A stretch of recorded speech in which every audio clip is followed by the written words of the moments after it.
And we are back to discuss something quite interesting. Actually, we have been discussing this for a while, and I'm glad we're kind of able to do it. It's essentially Game of Thrones' abandoned plot lines.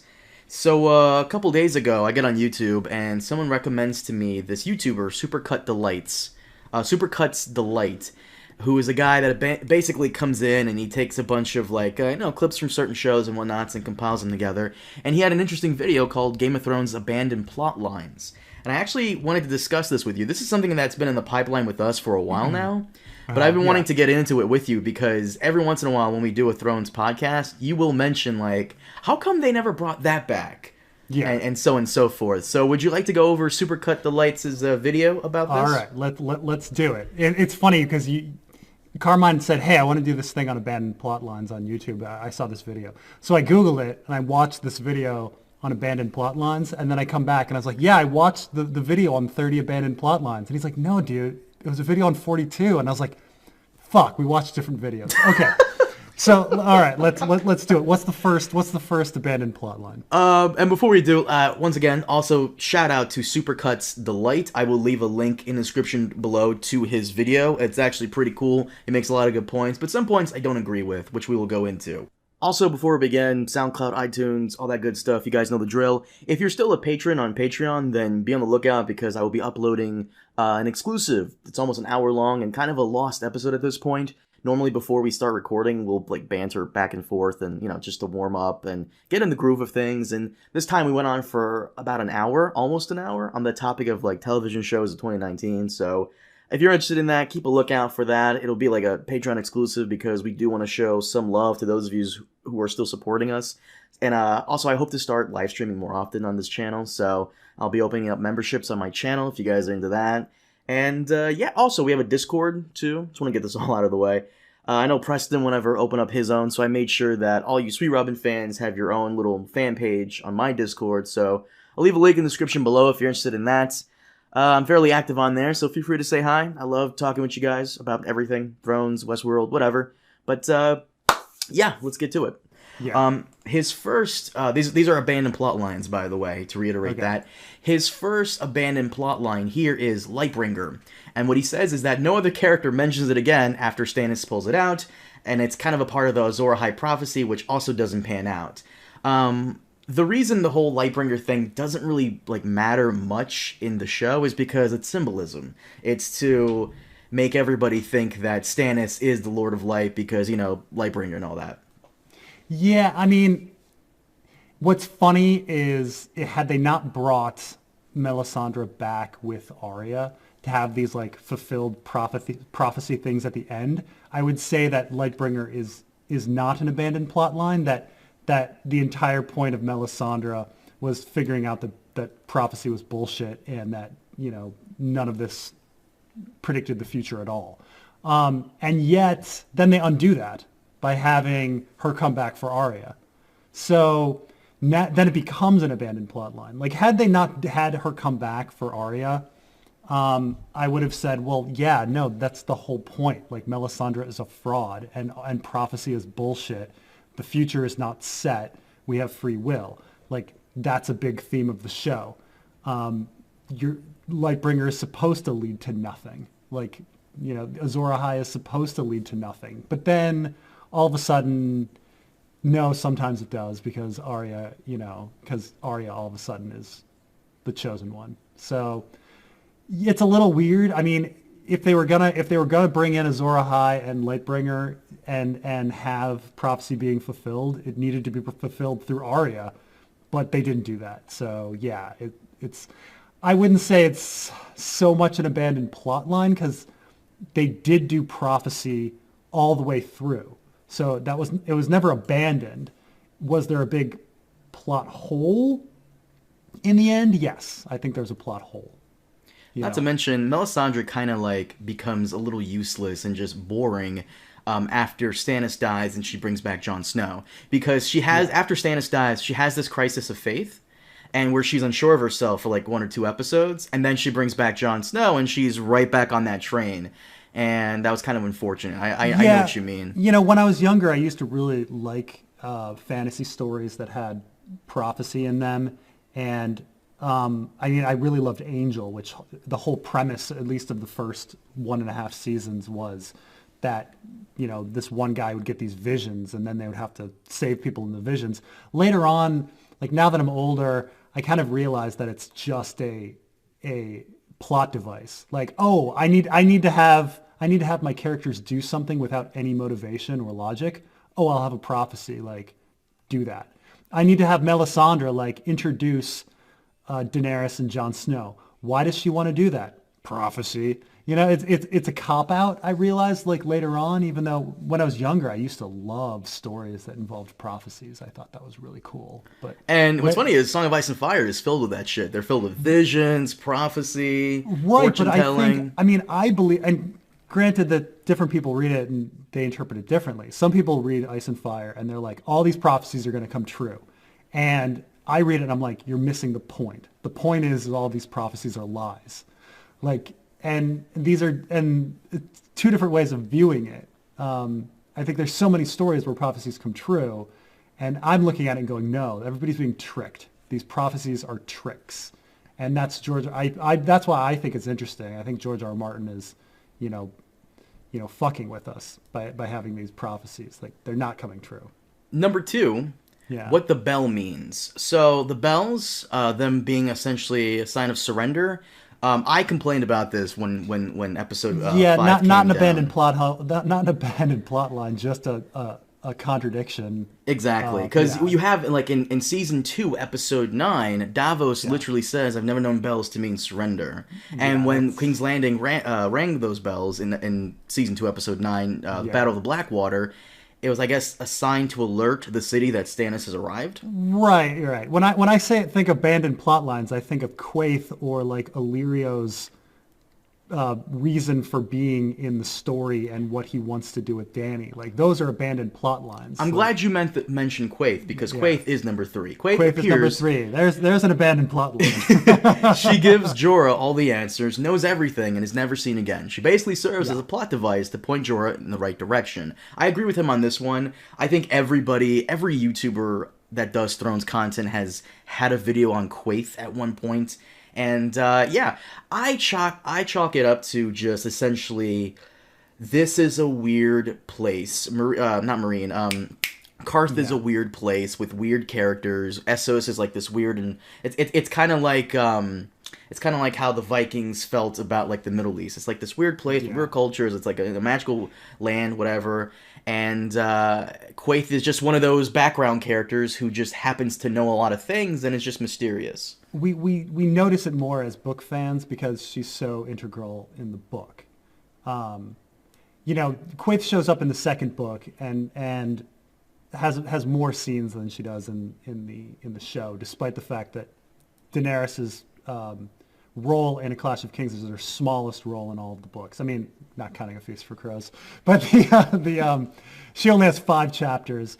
But Quaithe in that book, but Quaithe is a big role, and then we're reminded of her, even though the Quaithe doesn't appear in A Storm of Swords, we're reminded of her several times, and then she appears in A Dance with Dragons, and then it's probably retroactive continuity, but there's implication in A Dance with Dragons that all of the visions that Dany receives in the first book were given to her by Quaithe.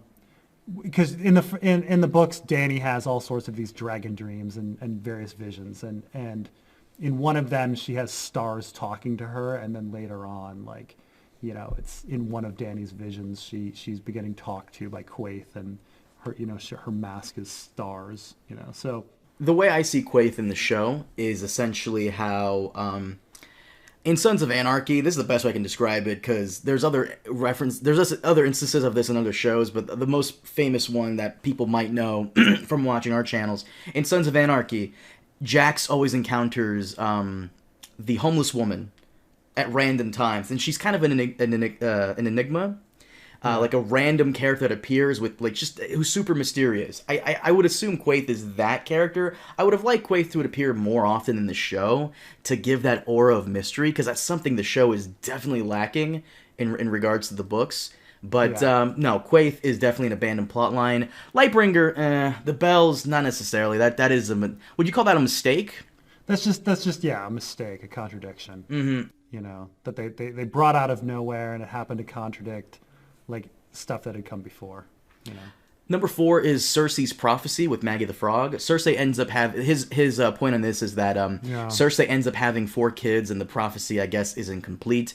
I would say it's incomplete in the sense where only 2/3 of it is ever even said aloud in the show, because in the books we also get the whole Valonqar thing. Yeah, no, it's definitely, I would say it's an abandoned plot line as she's obsessed with it and she talks about it and then she never talks about it again. I don't think she talks about it much in the show. I don't think she ever mentions it. It's only a brief flashback in the She beginning. mentions it once to Jamie in the show. She and does? Yeah, she does. She says, "Oh, you know, the witch told me," and then Jamie says, "Fuck prophecy, like it doesn't mean anything," you know. I don't remember this. Wow, okay. Yeah, no, there's one scene where she mentions it to Jamie. You know, they're in their bedchamber and all of that. But yeah, no, I would say that's an abandoned plot. Like she should have still been obsessed with it. You know, they could have just had one line saying, "Huh, I'm pregnant again." The you know, Maggie the Frog is wrong. Oh yeah, The but witch is wrong. Whatever happened to the bed of blood? That was supposedly like a thing. Everything about the leaks were true except that one thing that never appeared. Yeah, it never happened. I agree with you on there, but the way he says it is that it's an incomplete prophecy because Maggie said 3 kids and she had 4. Right, he's bringing up the wrong thing. I would say that yes, there's a contradiction. You know, there's a mistake in the sense that in the show, Cersei has 4 kids because she has one with Robert that dies in infancy, or at least she tells Catelyn that. It could be a lie. One could argue that, but Lena Headey acts the hell out of that scene, so you know, it seems pretty damn true based on like the sincerity of how Lena Headey is selling it. Like we've seen Cersei be dishonest in the show, and Lena Headey acts it like she's being dishonest.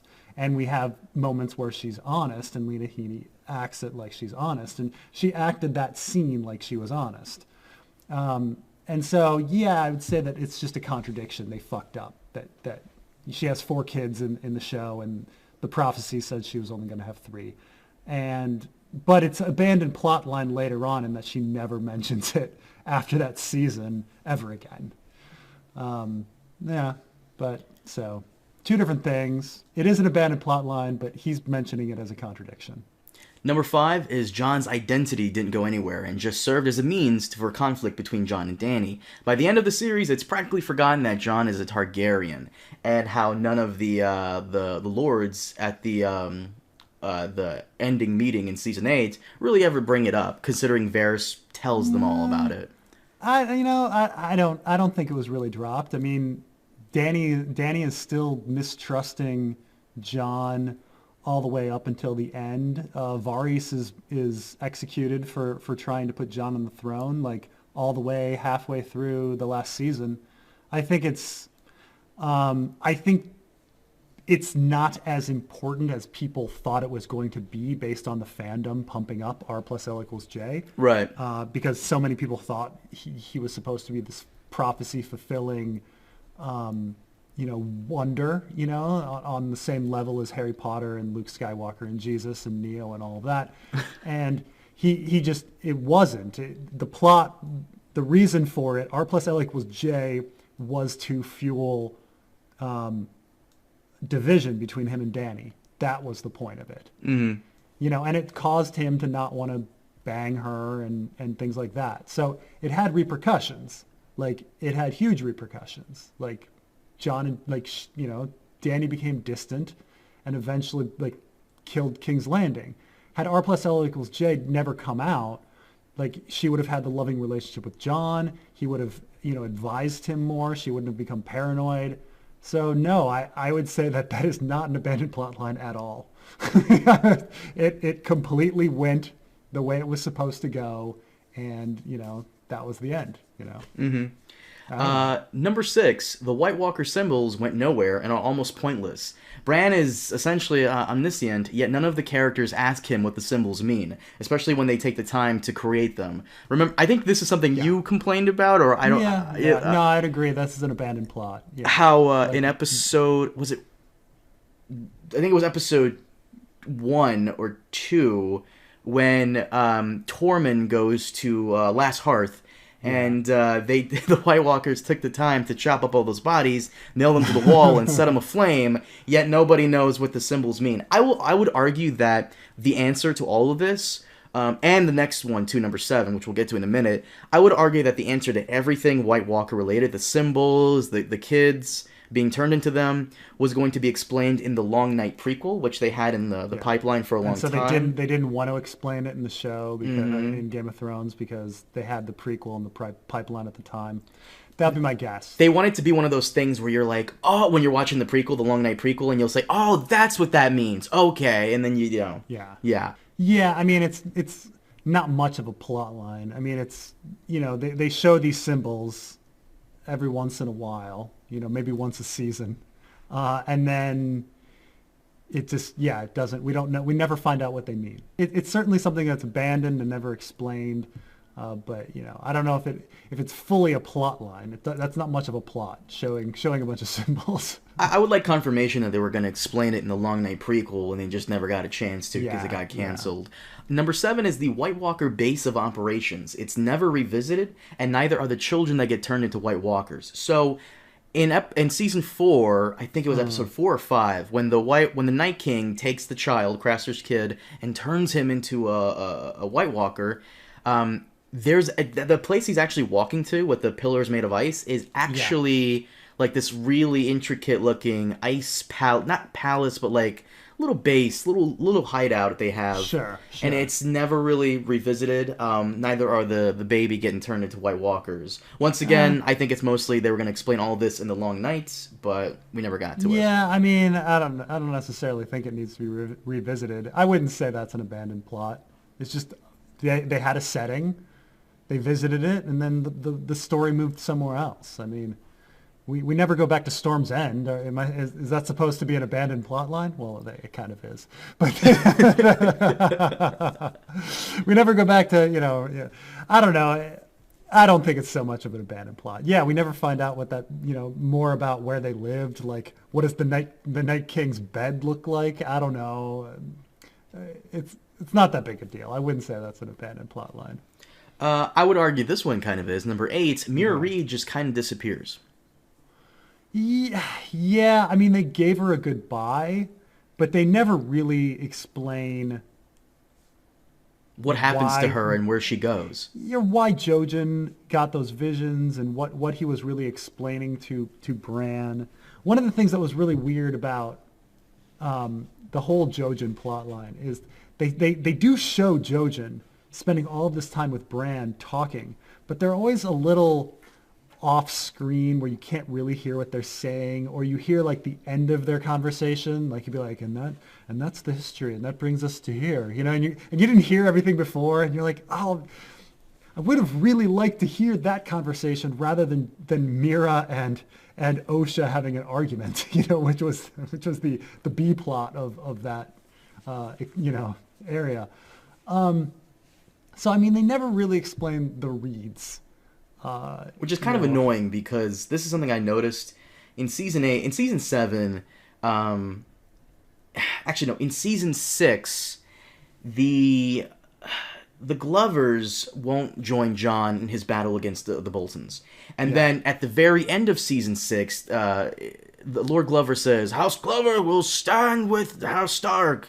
And then in season 7, there's a complete sentence about Sansa, and even in 8, it gets brought up again, that the Glovers won't join them in the fight against the White Walkers. The Reeds really should have, joined in. They really should have sent some guys. Every house should have sent a couple of them. And it's the problem is it's also kind of this dropped thing in the book. everyone talks about, oh, Howland Reed was Ned Stark's like best friend and most loyal companion, and it's like great because Howland Reed has done fuck all for House Stark in A Song of Ice and Fire. Jesus Christ! Like Robb raised an army to march south. Everybody sent people. House Reed didn't send anyone. Well, to be fair, House Reed kind of guards the neck. They kind of make it so like armies can't pass through. What a great job they did there. I mean, Victarion took it. I mean, well, you know, the Ironborn came out of nowhere from the coastline, so sure. And then Robb had to like turn around and go north, and then he ends up getting killed at the Red Wedding, and then you know, Theon takes control of Winterfell, and the North rises to take it from him, and the Reeds don't help then, and then you know Stannis wants to liberate the North from Roose, and they're not helping then. You know, they're a bunch of dicks. Damn, yo, Howland Reed's dropping the ball. That's why these theories come out of nowhere that Howland is actually secretly the High Sparrow. Right, or Howland's doing all this work behind the scenes because it's so hard for them to believe that he's just doing fuck all holding his dick. And I will say, though, I don't remember... I have to go back and watch Season 3 again. I don't remember how Bran and Jojen and Mira all met, like how the siblings met Bran. I think it's when he's like running away from Winterfell being burned to the ground, but I don't remember the scene of when they met. They just kind of have met and that's it. Like they meet really quickly and then they get really into it. I feel like a lot of the interactions in Season 3 were rushed. Yeah, they just kind of meet in the woods. Obviously, in the book, they meet at the Harvest Festival. Yeah, it was way before that, and like they have like this whole thing too, right? Yeah, they spend. There's a whole introduction. Right, so it happens in A Clash of Kings, or the second book, while the Reeds don't appear until the third season. So all of that time at Winterfell, and of Bran governing Winterfell and Theon eventually taking Winterfell. Like in the book, the Reeds are there, but in the show they're not. And then as he's walking north, he stumbles into them, and I think there's like a standoff in the woods or something, where, where it's hostile at first, and then they explain each other or whatever, and Number 9 is The Prince That Was Promised. It doesn't get brought up again after like season 7. So after Melisandre gives Dany the prophecy in season 7, it doesn't really get brought up again. It kind of goes away along with the Lord of Light and everything else when Melisandre dies in episode 3 of season 8. Yeah. And yeah, I mean, to be fair, neither Jon nor Dany really takes the prophecies seriously. So they, it's completely fine that they go on. Prophecy is all about Melisandre, and so they do end like Melisandre's plotline with prophecy. So it's not completely, dropped. It's just that she changes everything to Arya, but Arya doesn't really fit any of all of these other things. So I wouldn't say it's completely dropped. I just think they brought up too many prophecies, and they weren't fulfilled. It would have been fine had they not done Arya, because then Melisandre would have been a broken person who realized all of these prophecies were crap and she was a fraud.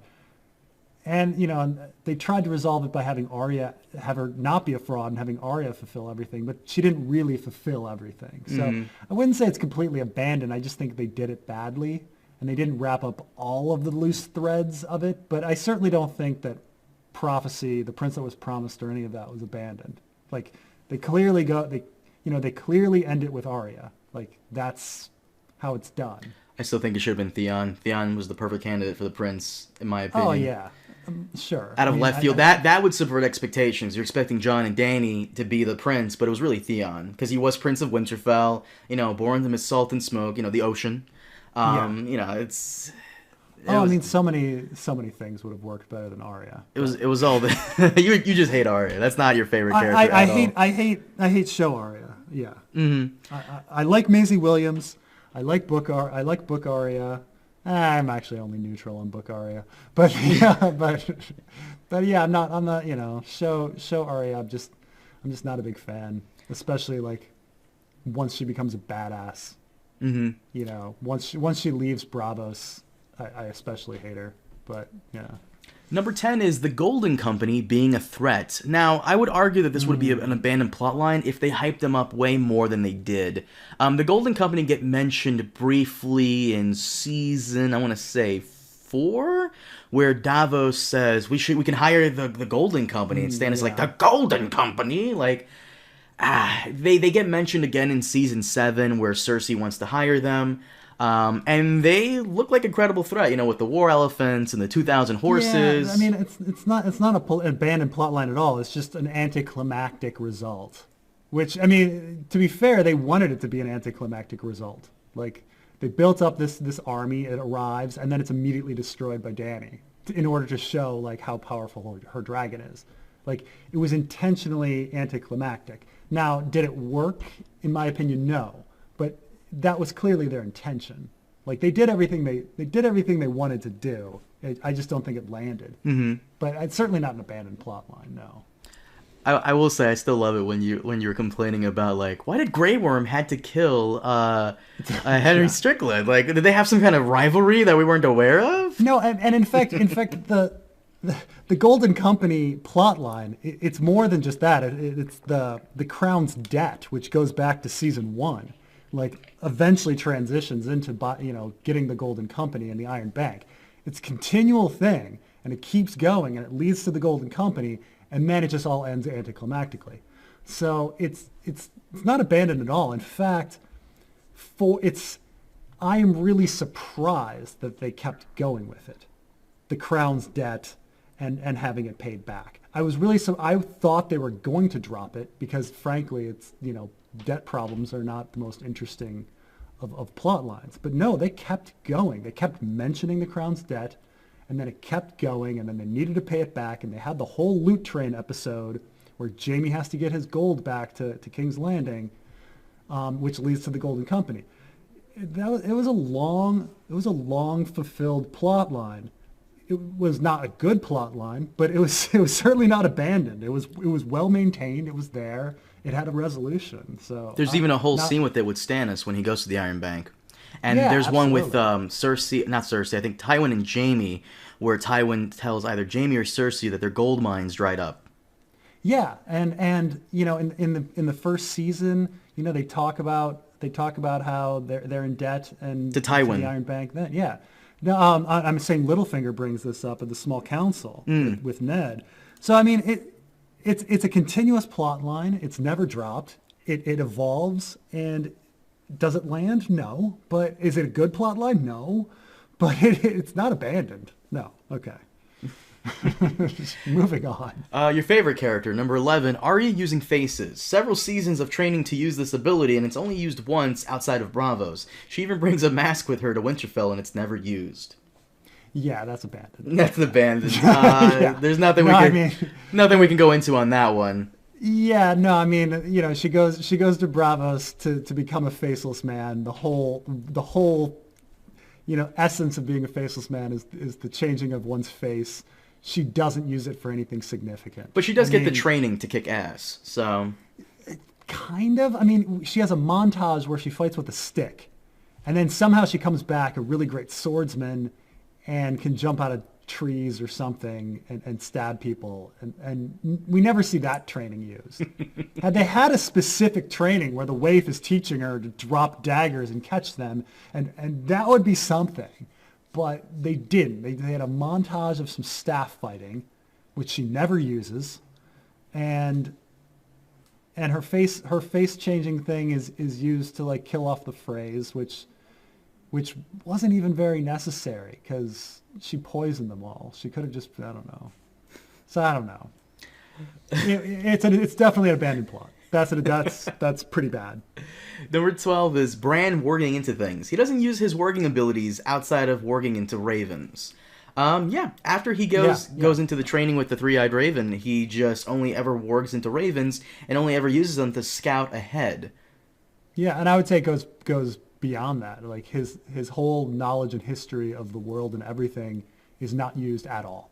Like, it doesn't help them at Winterfell. It doesn't.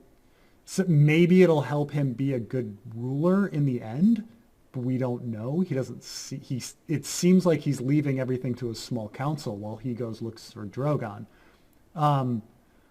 He doesn't use his knowledge, his infinite knowledge. He doesn't use his warging, his skin changing. Yeah, it's completely dropped plot. Like, there's no reason for him to go north of the wall. Mm-hmm. I mean, other than to get a really great story.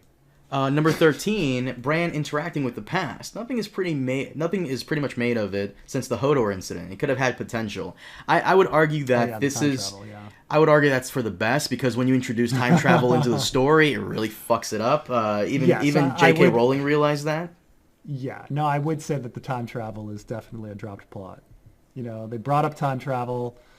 You know, they expanded on the time travel, and then, you know, it didn't go anywhere. I thought it was going to incorporate with the best theory I've ever heard, which is that the whole thing is a loop. The White Walkers are trapped in this eternal life where they just want to die, or that Bran caused the Ares to blow up and plant the wildfire. Right. I love that one. That one was great. Yeah, but it didn't go anywhere. Yeah, that was completely Bran's training, and I mean, in the same way as Arya's training, essentially. They go and they get this really incredible ability, and then the ability isn't used. Mm-hmm. 14, Daeron Naharis is basically abandoned, so that would be space for Jon Snow.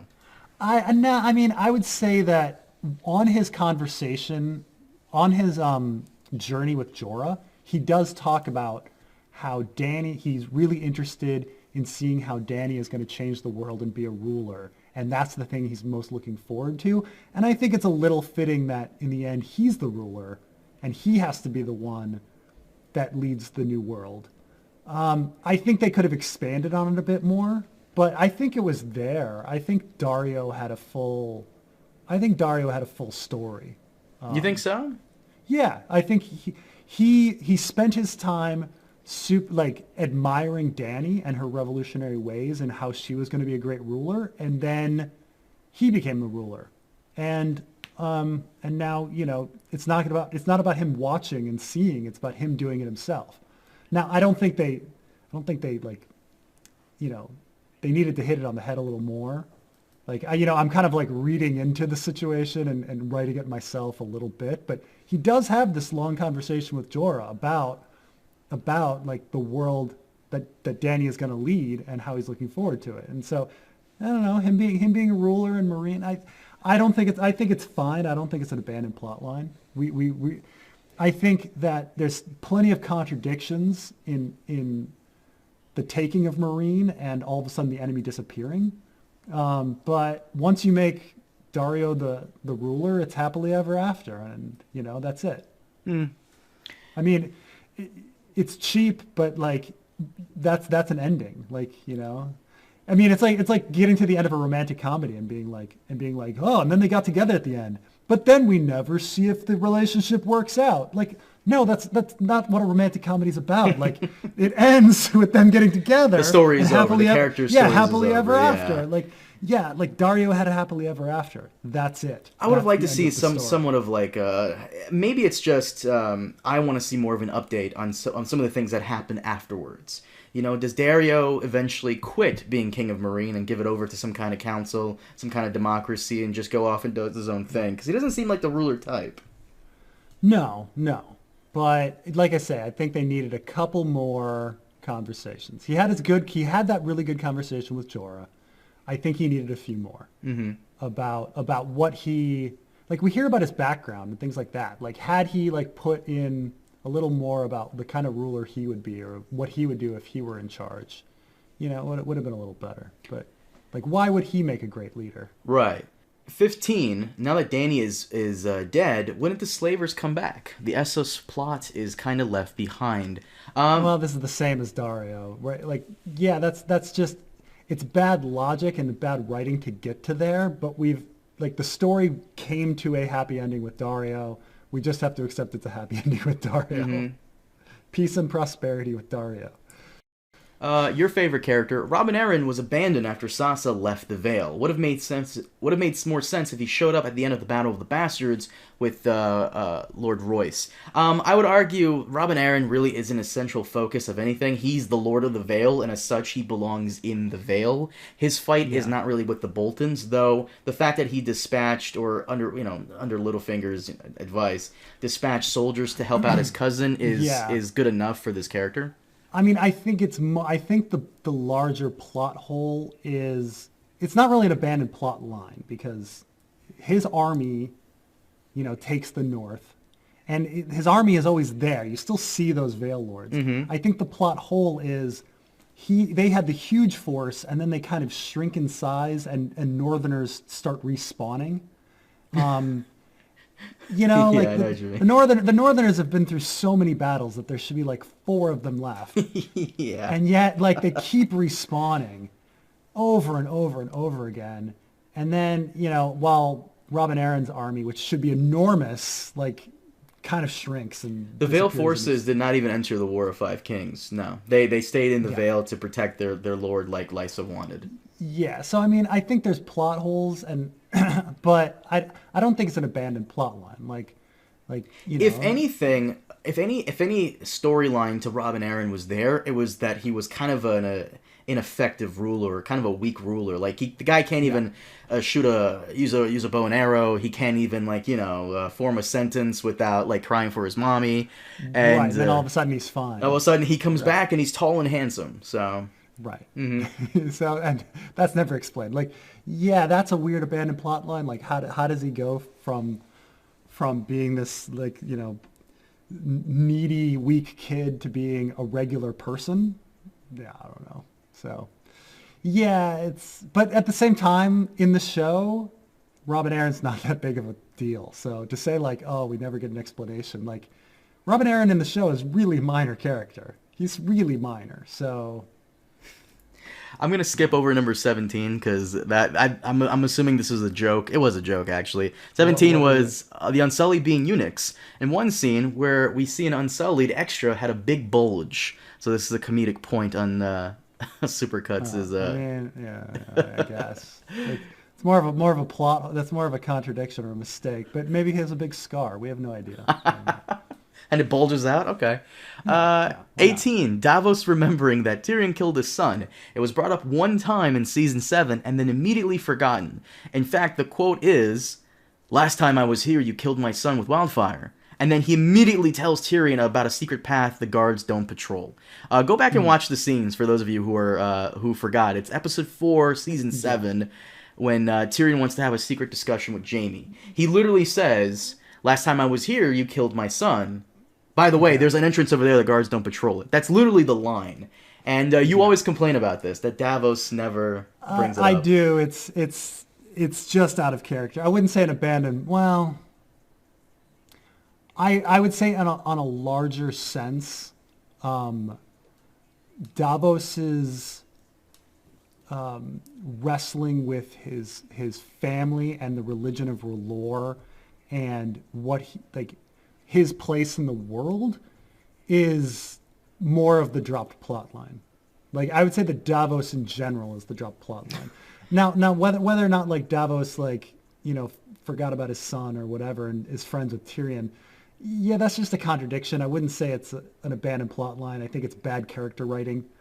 But the thing that's abandoned is Davos's entire character arc. Yeah, Like, that is true. How does this man go from being dedicated and devoted to Stannis and hating Melisandre for the murder of his son, and then hating Melisandre for everything she is and for murdering Shireen? Where does that plot go? Like, why does Jon Snow fill that hole for him? And we never really get the good reason for why Jon Snow would fill that hole. He has one nice conversation with Tormund about faith in kings, and then immediately undoes it. He's like, maybe we shouldn't have faith in kings. Oh, Jon Snow isn't a king. Well, he is a king. It doesn't. Yeah, it's that's what's dropped is Davos's arc. Not really. I mean, I hate the fact that he never really confronts Tyrion about that and is fine with Tyrion and is friends with Tyrion. I hate that. It's a contradiction, but it's not really an abandoned plot line. The abandoned plot line is Davos's entire character arc. Number 19 is Dany remembering that Jaime tried to kill her during the Battle of the Gold Road. So in Season 8, Episode 2, when Jaime arrives in Winterfell, obviously he's brought before Dany, and she gets on his case for the murder of her father, but I don't recall her mentioning that Jaime tried to kill her during the whole Scorpion ordeal, when the Scorpion hits Drogon, doesn't kill him, but he falls, he comes to the ground, and Jaime's rushing at her with the horse, he's about to spear her, and then he's about to get roasted by Drogon when he realizes that Jaime's coming, until Bronn saves him. So, yeah, Dany... I mean, she just didn't realize it was Jaime. Yeah, I would argue that. Otherwise she would have gone for his body. I mean, look, it's a really stupid scene. Don't get me wrong. It's very dumb. It's one of the dumbest fucking scenes in the show. Him sinking to the bottom of a lake in full armor, and then having Bronn somehow fish him out like a mile away, and then not getting picked up by Dany's forces. Like, it's really fucking stupid. Doesn't make sense, but not really an abandoned plot line. Well, Supercut argues that there are not a lot of people wearing specifically gold armor and a gold hand out there. So, but at the same, she doesn't know. She doesn't know that shit. Yeah, she's an Essos. You know, what does she know? Number 20, the Lord of Light. After the Battle of Winterfell, the whole Lord of Light plot is dropped. We don't get any answers to many of the mysteries surrounding the whole religion. All the priests and priestesses seem to just vanish. I got to agree with that. Lord of Light kind of just goes away after the White Walkers are done for. Yeah, I mean, I guess, but like I say, it's like all part of the Melisandre plot. But yeah, it's pretty silly. Mm-hmm. I mean, especially, are we going the whole world? Because I would say that the Kinvara plot. Oh, that's in here. We'll get to that. Okay, I would say that, I would say the Slaver's Bay Lord of Light plot is definitely dropped. And the Volantis Lord of Light plot is definitely dropped. If we're talking about Lord of Light stuff in Westeros, I mean, it's all with Melisandre. So it was all with Melisandre and Thoros of Myr. And when he died, half of it died with him. A good chunk of it died with him until Melisandre comes back for one episode in Season 8, and then that goes. But the Slaver's Bay Volantis stuff, definitely. That's definitely a dropped plot. The whole Volantis thing is you only saw it for 5 minutes? Yeah. Someone preaching about Dany being the second coming and stuff, and that just didn't go anywhere. And then Kinvara arrives. Yeah, it's yeah. No, they definitely should have had something. I was truly expecting Melisandre to return with a bunch of soldiers from the east, but she didn't. She just arrived. It was just her. 21. Magic in general is never explained and just used as a fantasy element. This is not really an abandoned thing. This was thought out from the beginning. So I would argue that we probably would have had more magic and vision and prophecy had the show been kind of like Supernatural, where it just goes on for 15 seasons of just episodes. But Dave and Dan never really wanted magic to being a big part of the show, because they wanted to attract a wide audience of athletes and moms and stuff like that, not just the nerdy fantasy D&D players who might watch the show. They wanted more of a crowd than nerds. And it's one of those things that I compliment Dan and Dave on. I think this is one of the things they did really well, is that they kept magic to a absolute minimum. You hate magic in the whole thing so much that you're trying to recategorize it from magic to actual sci-fi stuff, sci-fi elements. Yeah. It's true, but I mean, even in the book, I would say that nearly everything can be explained with sci-fi elements, but the show goes even further and removes so much of the magic that's even in the book. A lot of people have to explain the stuff in the book, how did Melisandre cause, Orell's eagle to explode when Stannis takes the wall? And it's well, how do we explain that? There's a lot of weird explanations. Maybe he's trying to cross the wall. Do we know if Melisandre really caused an eagle to explode? Why has she never used that power again? So they removed all that. So all those, they removed it, but at the same time they concentrated it on specific characters. Because I feel like a lot of characters in A Song of Ice and Fire have these magical abilities, but then when you come to the show, only certain characters like Thoros, Kinvara, and Maggie the Frog to some extent, and even Melisandre have it. For example, Melisandre and Kinvara, they are able to look at people and just figure things out about them. I mean, Melisandre never met Ygritte, but she was able to utter Ygritte's favorite catchphrase, "You know nothing, Jon Snow." And what about Varys's torturer, who cut his stuff off and fed it to the flames and heard it? And Kinvara knows all about it. She knows all about it. So they relegated magic, and they made it subtle. Melisandre's not throwing fireballs like it's Lord of the Rings. She's just, doing certain things. She didn't make Orell's eagle explode in the show, but she's able to look at Jon and, know things about him. So it's a very subtle magical presence, but it's still there. I like it. So I wouldn't say it's abandoned. I would say it's just, that's what the idea was from the beginning. Yeah.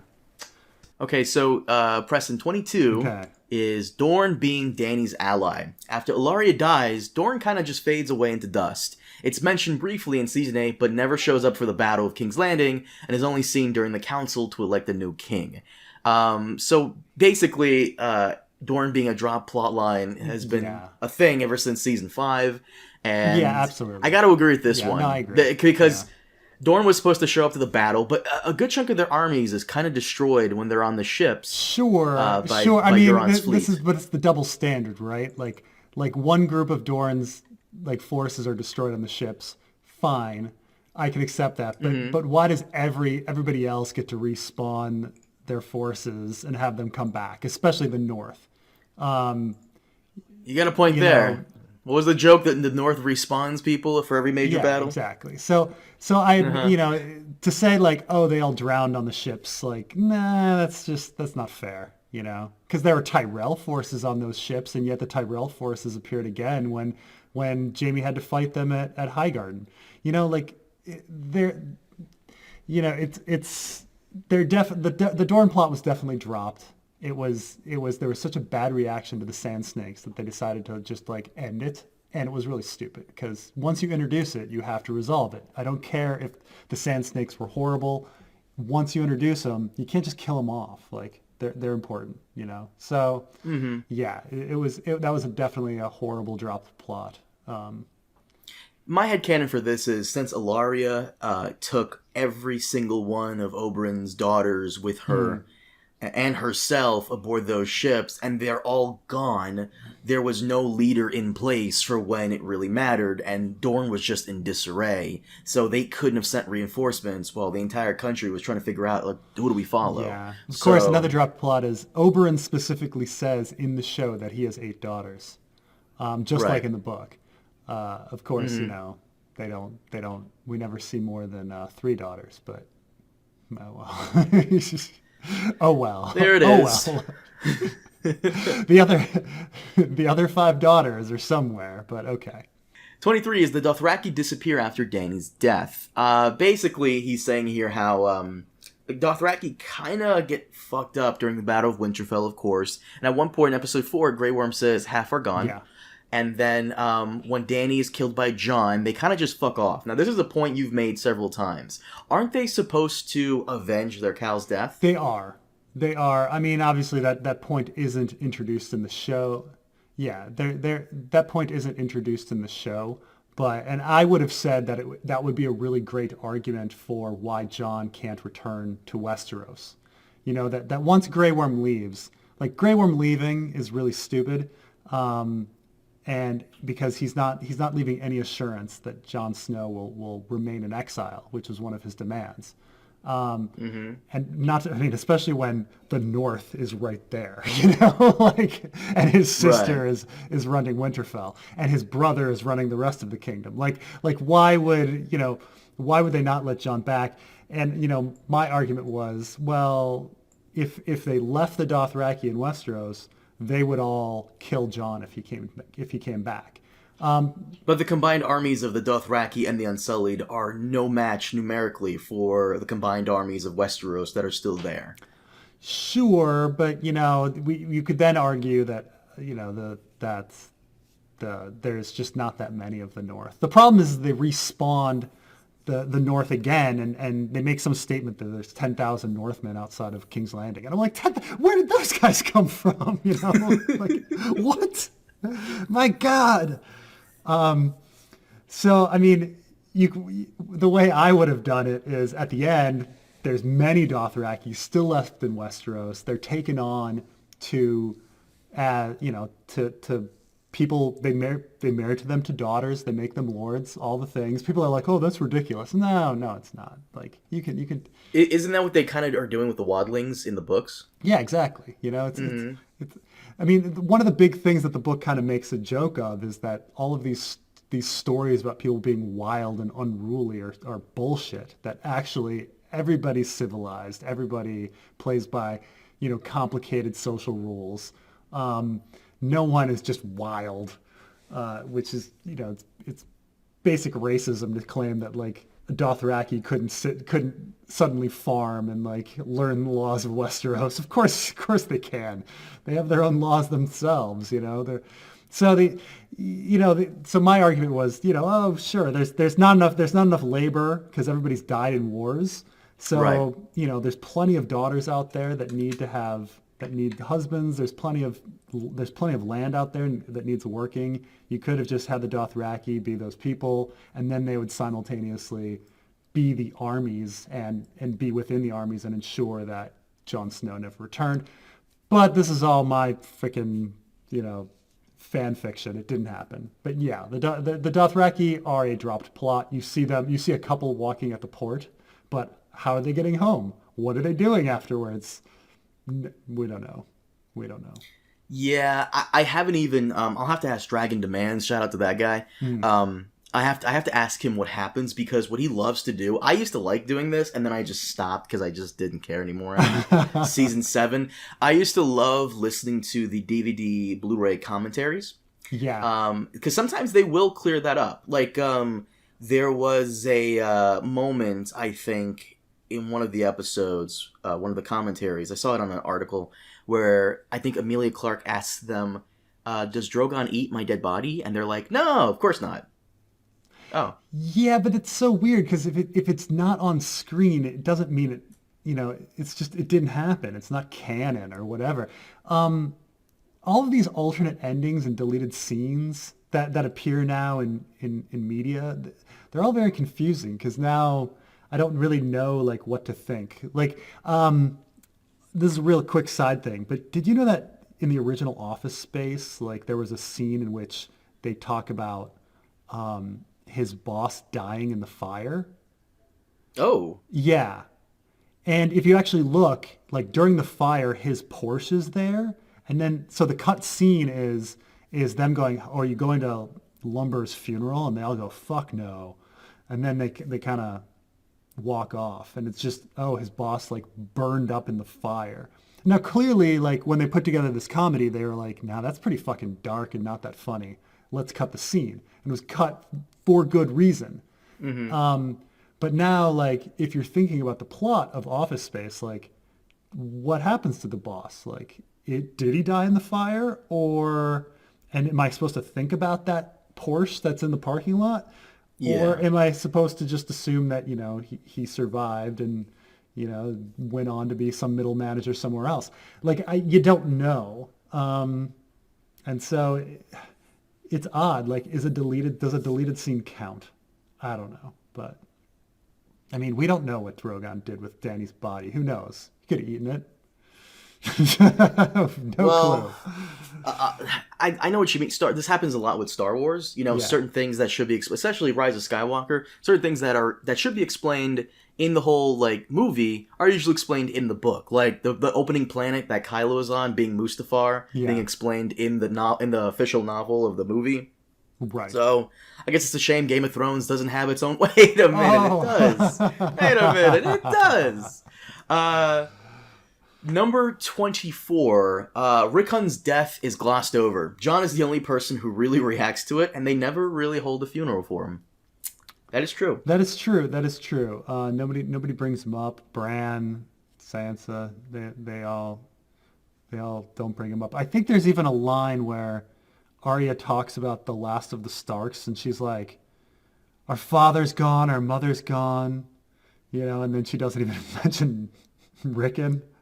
Maybe, I don't know. Does she not mention Rickon? I don't remember. I forget. I have to read because I'm trying to think of like that would be really horrible if she didn't. Like, because I think she mentions Maester Lewin.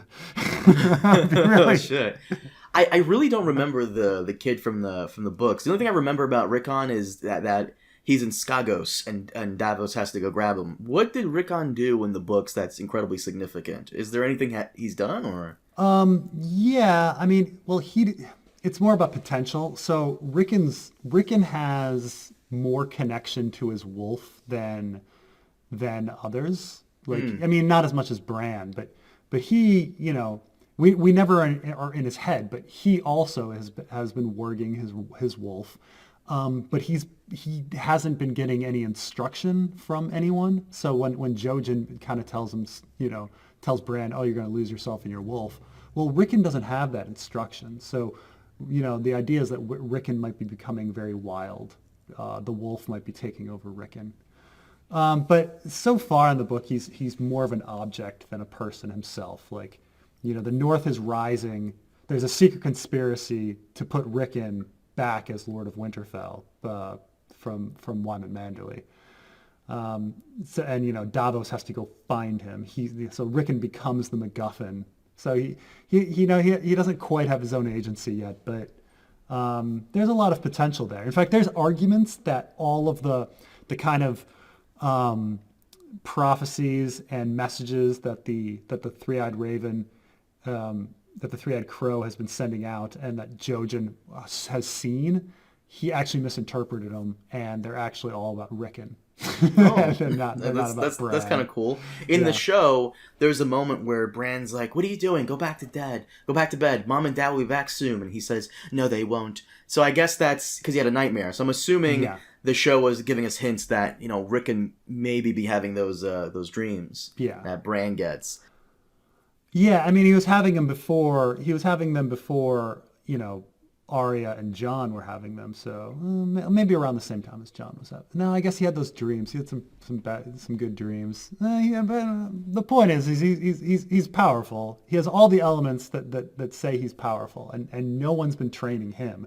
No one like forced him into a coma, or like gave him psychotropic drugs. But I guess he was stuck in the crypts in the dark for a week, just like Bran. So his gift would have awoken, just like Bran's did. Mm-hmm. So he's far along in his development. Number 25, Cersei being feared by the people of King's Landing. The people hating her as their new queen is never really brought up. Neither is the atrocities after she blows up the Great Sept. Real quick, so Rickon's death being glossed over, Rickon himself kind of being abandoned, plotline. Yeah. I mean, they do their best to I don't know. I mean, they brought him back and they killed him off immediately, but you're right that his impact should have been more. Mm-hmm. Absolutely. And as for Cersei being feared because she blew up the Sept, that's also kind of... I would say that's a dropped plot. I mean, it just doesn't make any sense. Like, you're going to build up this whole faith militant thing, and you're going to have everyone in this kingdom be of a particular religion, and then you're just going to blow up the equivalent of their pope and their Vatican, and everyone's just going to be cool. Yeah. That is like if she blamed it on Dany, which is something I would have done if I was in charge. Like I would have had them blame it on Dany because the fucking giant fire and all that stuff. So right. Unfortunately, they had a Hot Pie scene where Hot Pie says, "Oh, Cersei blew up the Sept of Baelor." Had he just said, like, they could have fixed it. Had he just said, "Oh, like agents of Daenerys blew up the Sept of Baelor," that would have fixed it all. You would have been like, "Oh." Wait, geez. Hot Pie said that in season 7? Yeah, so remember when Arya... when she's like acts all weird, or like, yeah I know. I don't remember him saying that. He says two things that are really weird. So he's like, "Oh, no, Jon Snow won the Battle of the Bastards." And everybody's like, "Oh, Battle of the Bastards is like the official name of the battle? Really?" Yeah, right. Okay. That was the first thing. And then the second thing was he's like, "Oh, Cersei blew up the Sept of Baelor." Everybody was like, "Whoa." So people know that she blew it up. Are you fucking... I don't remember this at all. I'm going to do that thing you always do where you just... real quick. He fucking says that? That's so random. I don't remember that at all. Where he informs her of recent events, over the destruction of Baelor. And he goes, Arya must go up to Winterfell, and Arya, blah, blah, blah, blah. He tells her House Bolton was defeated by Jon Snow and his wildling army in the Battle of the Masters. I need to watch the scene when we're done here. I don't remember this.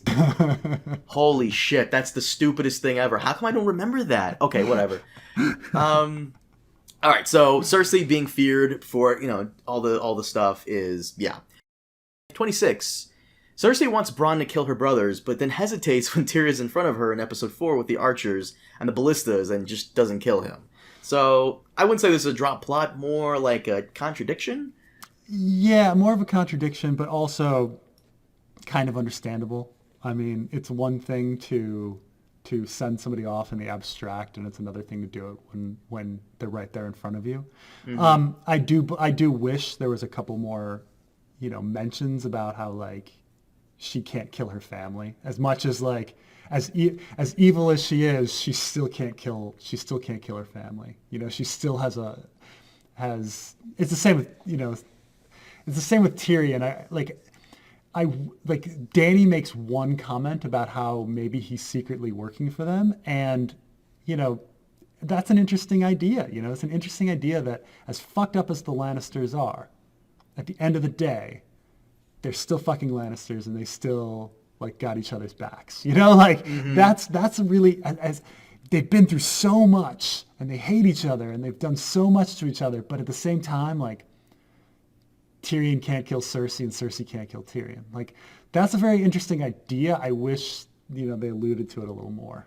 They did, actually. Remember in season 7, when Tyrion has a private conversation with Cersei? Cersei just has a moment where, the mountain can cut him down then and there, but she doesn't take it. Yeah, I mean, it's true.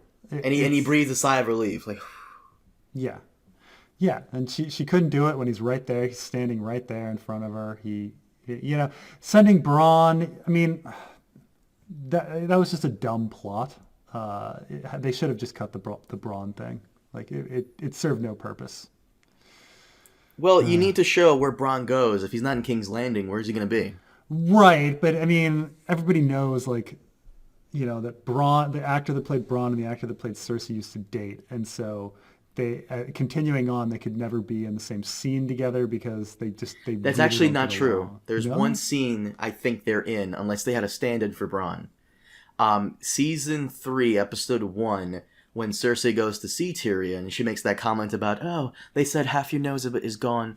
And she goes to Tyrion's room with 2 Kingsguard. Yeah. And they're outside, and Bronn goes, and he's about to fight him because he wants to get inside the room. And then the fight is stopped before it begins when she walks out and she passes Bronn, supposedly. Might be his double, might be her double, and there it is. So, I think that's the only scene. See. Yeah.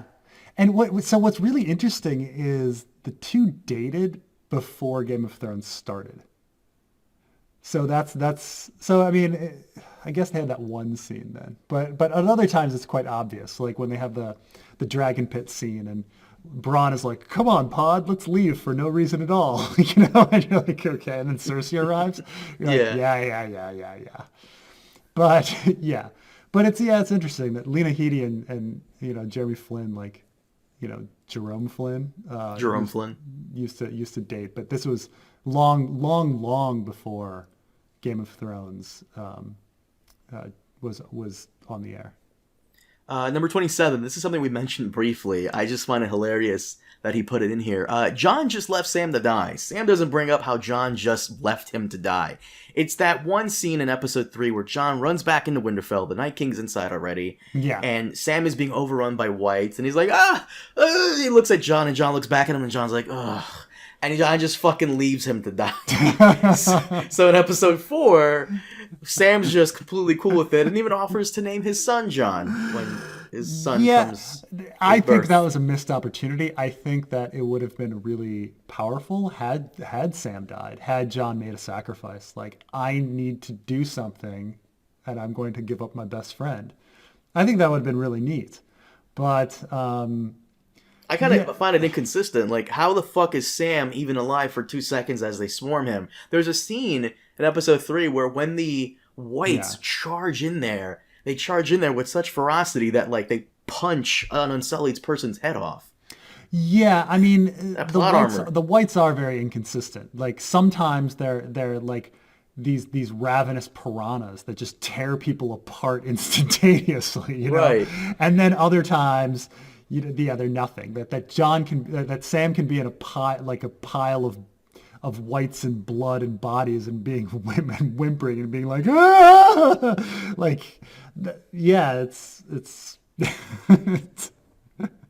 I'm laughing because I actually really like that scene. You also like it when John's like running through the tunnel and the whites are falling down. Yeah. Very Sam Raimi-ish. I thought the over the top like raining bodies. Like, how do you outdo Hardhome? How do you outdo the Battle of the Bastards? Well, you have bodies falling from the sky and piles of quivering whites and Sam Tarly in a pool of blood, like whimpering. I just love the look he gives him. Oh well. This will piss you off. 28. Okay. The Night King. John leaving Sam to die. Not really an abandoned plot, just a thing that just happened. Yeah, not that bad. 28. Night King leaving a mark on people he touches. He touches Arya, and she isn't marked from it, even after the battle. Also counts for a point where Arya forgets to be an assassin and charges at him screaming. Yeah, I mean, I guess so. Like, I would say that the Night King's abilities and what the mark was and why it allowed him to find Bran and go through all of those circles. I mean, it gets into the broader issue of the nature of the others and the nature of the Three-Eyed Raven and their connection and things like that were not fully flushed out. Why that mark would have worked and why the mark would have been he would have been able to find him. Yeah. But I agree with him here. It should have left a mark on Arya even after she killed him. Even though the mark can't be used for anything now that he's dead, it should still, kind of like when Frodo got stabbed by the Nazgul in the first Lord of the Rings film. Even the stab wound bothers him going into the ending of the third film. Yeah, and I just wish there was some sort of sacrifice. I mean, had Arya lost her arm or something after that battle, that would have been something, Because when you look at the book and you look at the sacrifices people make, like Tyrion losing his nose, and Jaime losing his hand and things like that, like real sacrifices are being made. People die. And in the show, Jon comes back from the dead and it's fine. Tyrion, like, not only does he not lose his nose, his scar kind of looks badass, Arya never gives up anything, it's just, it's too bad, Well, it is. I would say the touch kind of is a little abandoned, but mostly what's abandoned is Arya forgetting to be an assassin and just charging at him screaming. She had the training for a long time, and right. Yeah. And they even reference, I think, in the beginning of season 8, where Arya like sneaks up on Jon and he's like, "I didn't even hear you coming." And it's like, But yeah, I mean, it would have. Imagine if she had pulled a Walking Dead season 1 where they pretend to be, or this is actually in Shaun of the Dead too. Like, imagine if she had covered herself with the face of an other, or face of a White Walker, and that would be a little funny because she's short. Yeah, well, I mean, that'd be a little ridiculous. Not everybody has to be. She changes her height, though, right? She was able to be Walder Frey. Sitting down, I mean. 29. What did Podrick do to those girls? I think this is a gag one, because, 30. Excuse me, I'm sorry. I need some water. 30. Dany forgetting her tried and true offensive strategy in Yunkai and then later Meereen. Her strategy back then was to infiltrate cities in a stealthy way and take them down from the inside. Dany did not do this in King's Landing. I would say this is kind of a weird point, because I'll have to defend this point, at the same time go against it, right? Because she she doesn't have this information because her advisors don't tell her about it, right? Varys and Tyrion both know of the secret entranceways, as does Davos, apparently, but they never disclose this information to her. But at the same time, Dany also doesn't say out loud that this is what she wants to do, even though she's done it twice already. Yeah, it's true. But it's up to her advisors to come up with the idea in the first place. But I'm back and forth on this one. I agree with it. They could have taken King's Landing from the inside, an inside force. Right. Now, in the show, whose idea do they have for the sewers? Do they make it Dario's? I think they make it Dario's idea again. Yeah. Or Grey Worm's. Because doesn't he go inside? Yeah, I mean, in the book, it's Brown Ben Plum's like idea, but I guess they make it Dario, and then you see them going in and freeing everybody from the inside. I guess it wouldn't really work because the Marine strategy is sneak in, free the slaves, and have the slaves open the gates and cause ruckus inside. With King's Landing, like you don't have like the people inside are against Dany too. So you at least wouldn't have that. Now, being able to sneak in and do something like assassinate Cersei, I guess, they should have tried that. I mean, what's the drop plot I think is bigger is that they have a fucking faceless man like on their side and they don't use her. Oh, that actually would have been cool. That actually would have been cool. But I think Jon would have been against it though. He'd be like, it's too dangerous. What are you talking about? She killed the Night King, bro. I think she can handle it. Yeah. So abandoned plotline. I kind of just dumb. Yeah, it's kind of just dumb. I wouldn't say that that's a plot line. Like it's not. There's nothing thematic to it. Like it's just a remarkable coincidence that somebody used the sewers at Marine and Casterly Rock. I'm not sure if we're supposed to connect those two things even, right? Oh yeah, that's right. He did utilize it for Casterly Rock, but just Tyrion being stupid again, I guess. But I don't even know. I don't think as viewers we're supposed to make that thematic connection. That they went through the sewers in Marine and now they're going through the sewers at Casterly Rock.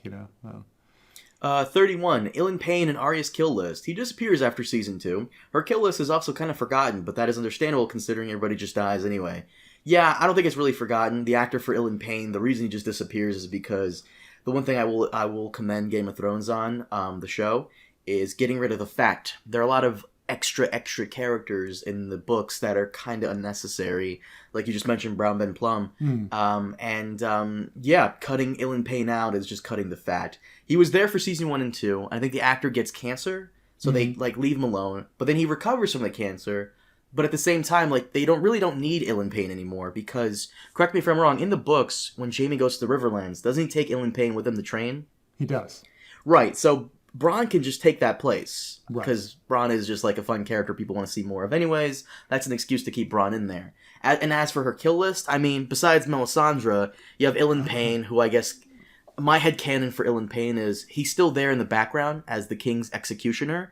But when Joffrey dies, Tommen kind of is a softer king, so he doesn't really have as much need for Ilyn Payne as Joffrey did. And when the High Sparrow kind of takes control of Tommen, he just sends Ilyn Payne home. So besides Melisandre, Cersei's still on it. I guess the Mountain's still on it, so that's 3 people. Joffrey died.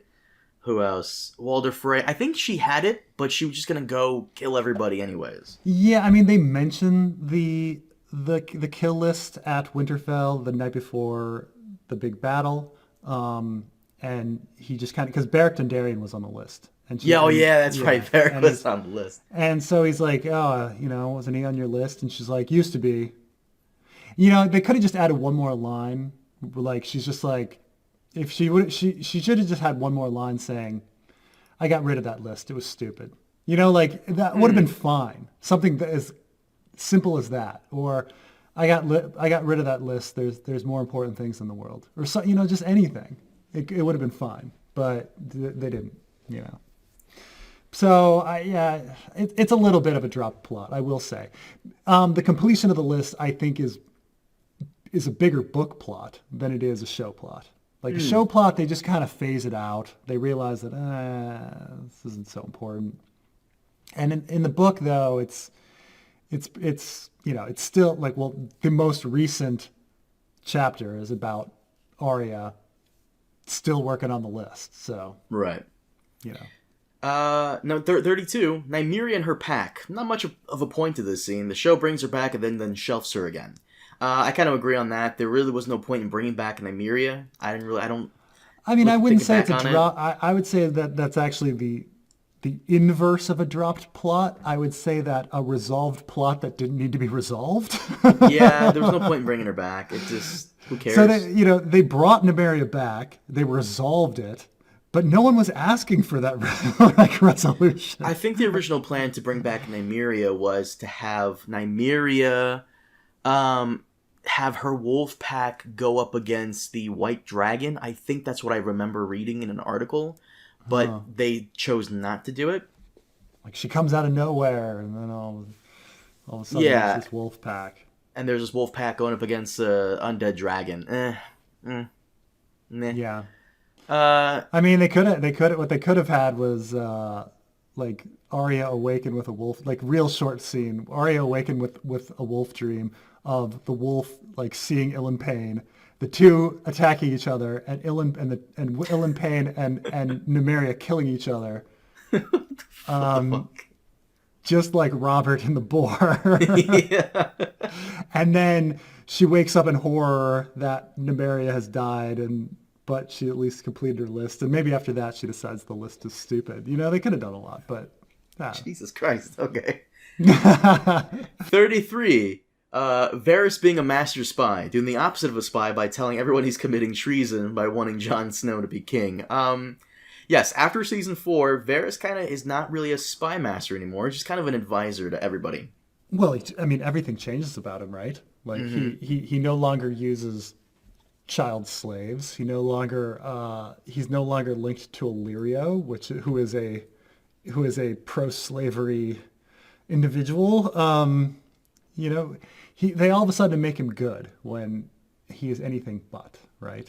Yeah, he was more like an ambiguous character coming in and out, trying to get Dany killed, but, I guess having his reasons still, and, doing Tywin's bidding and Cersei's bidding, and, yeah. Yeah, it's funny, because in the book, everybody looks at Varys's I do things for the realm as being ironic. Like, everyone's like, right. You do things for the realm. Like, no one believes him. No reader believes that Varys is doing it for the realm, or... in his mind, like the most draconian path to doing something for the realm. In the show, that it's earnest. No, he really cares about the people. In the books, doesn't he kill Kevin Lannister because Kevin is doing such a good job at running the realm? Yes. And keep in mind, in the book, he is using children with their tongues cut out and orders Illyrio to get more of the children.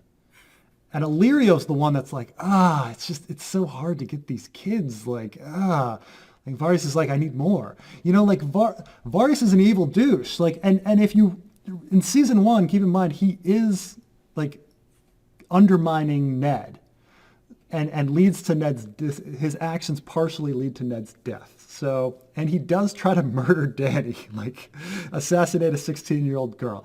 All of these things are there. Varys is an evil douche. My God. Oh, yes. Well, it's debatable whether I actually wanted Dany to die, but whatever. 34. Varys' past is glossed over. The words he heard when he became a eunuch are never gone into.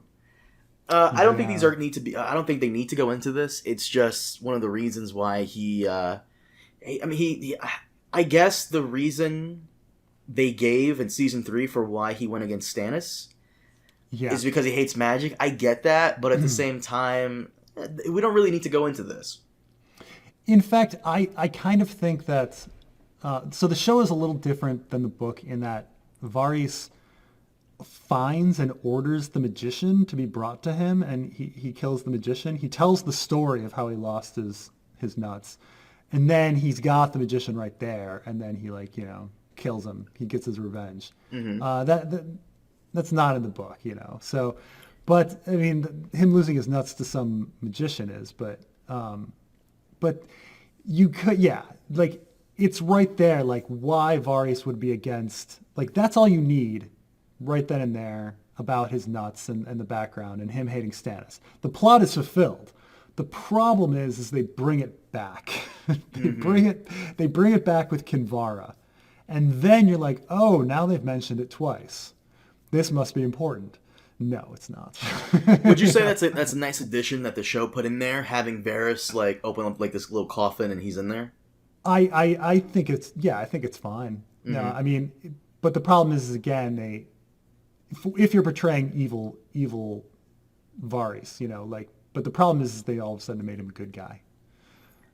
So I don't know. Like it was a nice addition until they contradicted it by whitewashing him, mm-hmm. like they did Tyrion. You know. 35. Kinvara and the other Red Priests. No resolution on the Lord of Light religion. So yeah, yes. The Lord of Light religion kind of just goes away.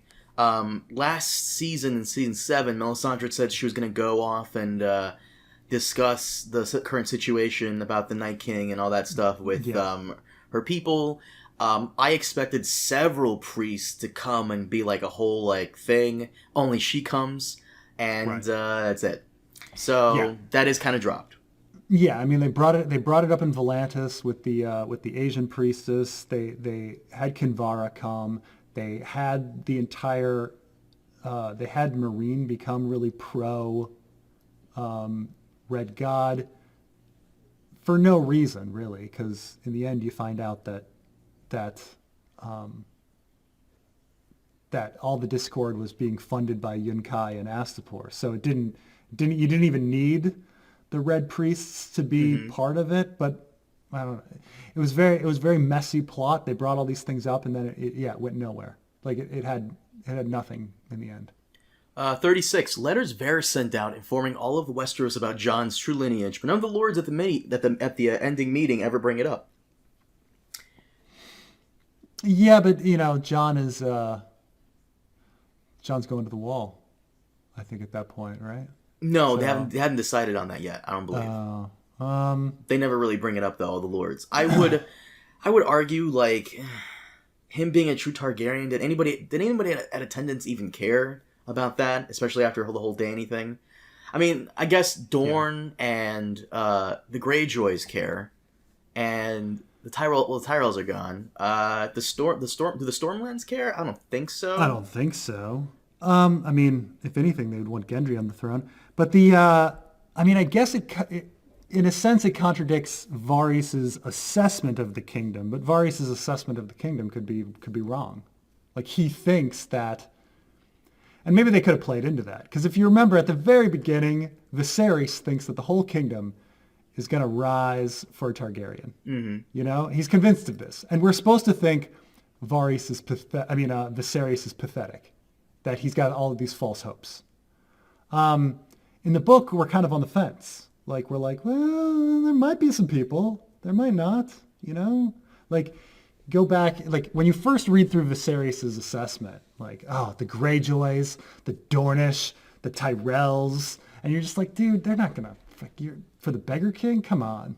But then later on, you're like, well, you know, once you learn about these houses, you're like, maybe, I don't know. So it's kind of a big unknown. So would the kingdom really care about a Targaryen? Well, apparently they didn't. We have our final, at least in Game of Thrones, we have our final answer. Varys was as deluded as Viserys. The kingdom wasn't crying out for a Targaryen to come. They just didn't care. That actually would have been actually pretty. That annoys me now. I would have liked that, like, as a thing that as though Varys thinks that everybody cares, but you find out maybe only 2 people care, maybe. That would have been really funny had somebody brought it up at the small council, like, Jon Snow is the rightful heir, and everyone being like, yeah, who cares? Like them laughing at it in the same way that they laughed at democracy. They're like, who cares? And not even that. Yara doesn't even give a fuck about the whole Targaryen thing. She was just allied with Dany. So she doesn't care about Dany being a Targaryen. She just liked Dany. Right, she liked Danny because Danny promised her Ironborn independence, which then was forgotten about. That's a dropped plot. That's a big dropped plot because that was the entire Ironborn plot, was their independence movement. Which should have been brought up when Sansa brought her thing up. Absolutely, absolutely. Uh, I mean, it was the whole goal of Balon, and then it was the whole goal of Yara. So yeah, no, that's really bad. But okay. 37. Your favorite part. Okay. Grey Worm was being very inconsistent with not taking Lannister prisoners, as they are the Queen's enemies, but he does take Jon prisoner. As we all know, Preston, it's not his decision to make. Yeah, no, that's a completely. I wouldn't say a dropped plot, but an enormous plot hole. Like an enormous, like the largest and worst of plot holes. There's no reason that anyone should have taken Jon Snow alive. I mean, the armies. Some people have argued, well, the Allied army does consist of 1/3 of Stark forces, but yeah, the other 2/3 are Dothraki and Unsullied, so they kind of got the numerical advantage there. Oh, absolutely. Yeah. I mean, I would say that Grey Worm is, as I said, the effective dictator of Westeros at this point, and he just cedes all of his power. Yeah. I mean, you could argue that Davos stepped in on Jon's behalf, but then again, why would they listen to him? Yeah. Like, who are you? 38. Cersei being manipulative and actually doing things that was a thing for many seasons, but in season 8 it all gets dropped to her just staring at things. This one I'm a little iffy on because yeah, he does have a point, but at the same time, what is Lena Headey really going to be doing? Like, she's already queen. She doesn't really have to manipulate. Her manipulation came because she really didn't have much power. So yeah, I mean, you know, she's checkmated. Like, how are you supposed to do? You're like, you know, she should get out of it. No, I mean, she's checkmated. Like, all you can do is kind of go insane, I guess, at that point. So she's not really a drop plot. 39, the Dothraki dying in the Battle of Winterfell. This one I don't really get that much because we already covered that briefly. Not all of them die. Apparently half are gone, according to Grey Worm. So right, I think people get confused because, and they're confused a little rightfully so, in that when looking above and you see the Dothraki's lights go out, thematically you're supposed to be assuming that they're all dying at that point. Because as their light goes out, that's a metaphor for them going out, for them dying. But in fact, that we saw that many of them came back. So they weren't dying. It's just that their lights were going out. That was it. So it's more that the metaphor of the scene, which was clearly set up that way, just wasn't factually happening on the ground. So I mean, there's logically. Yeah, lights can go out and Dothraki can run back. We see the Dothraki we see some of them run back. Jorah comes back. Yeah, Jorah comes back. Like, you know, that's Ghosts runs back. It's just that the metaphor, the theme of it is confusing because they were thematically trying to make a point and then they undid that point. So I get it, but no. I mean, plenty of Dothraki just came back, so we didn't see them die. We just saw their lights go out. So number 40, the Scorpions being a threat, and then during Dany's assault on the Iron Fleet in episode 5, they're not a threat. That's kind of a weird. I mean, yeah, not a dropped plot, just a bad contradiction. Right, because to be fair, in episode 4, they catch Dany off guard, and then. And they catch Dany and Rhaegal off guard, and then Rhaegal gets killed, and then she comes at them, and they all fire at her, and they miss anyways. So I guess she's boosted her strategy or beefed up her strategy in episode 5 when she comes like directly from like the sun, and I guess they can't move it directly up. Yeah. And I mean, it's a good point that essentially they sucker punched her, and that's not going to happen a second time, you know? So fair enough. You know, I think that's a fair argument that, you know, they sucker punched her. She wasn't paying attention. They were hiding. And then after that, she's like, no. If anything, her not having not having scouts is the true drop plot, because she did scout ahead in season 3 when the second sons arrived to assist Yunkai. So Sure. And plus, it's just stupid when Euron's fleet is out there. I mean, they mentioned it in the scene like 3 minutes before. Yeah, and Dragonstone is right there next to King's Landing. Like, why would why would you? Well, 2 more. 41. Okay. What happens with Drogon and Dany's body? I think I just read an article recently. I keep saying this a lot. I do apologize, but things about the show are coming out as the show is done. I think the showrunner said that Drogon is taking Dany's body to Volantis. But also, okay, having an ambiguous ending is not a dropped plot. That's just, they wanted it to be ambiguous on what happens to her at the end. He flies off, and now we don't know, That's not a dropped plot. It's just, they fly off. If Drogon is intelligent enough to know what the Iron Throne represents and to burn it, maybe he's intelligent enough to want to bring her to like a Red Priest to resurrect her, since the Red Priests are firmly behind Dany. Sure, or maybe to the middle of the Dothraki Sea to have his own little ceremony. Who knows? It does, like there's a million things that could happen, and we're supposed to wonder because it's an ambiguous ending, like, and let it be ambiguous, So it's that's not a dropped plot at all. No, that's just they just chose to have a certain ending. Finally, 42, Bran not being able to be Lord of anything. Yeah, this one I'm a little iffy on as well, because if he can't be Lord of anything, but he can be Lord of Westeros, I guess. Yeah, but, I mean, technically a king is a lord, but you could say he's a king, not above. He's doing a thing? He's doing that fucking... okay. He's doing a thing? All right, cool. Yeah, but... Yeah, I mean, yes, a king is just the top of the lord-vassal structure, and a king is a lord, but, he's not the lord. It's like your thumb is a finger, but your fingers are fingers. So your thumb's not a finger, but it's a finger. But not really a drop plot, just kind of like, eh. Yeah, he changed his mind. So, Preston, let's start now. 43.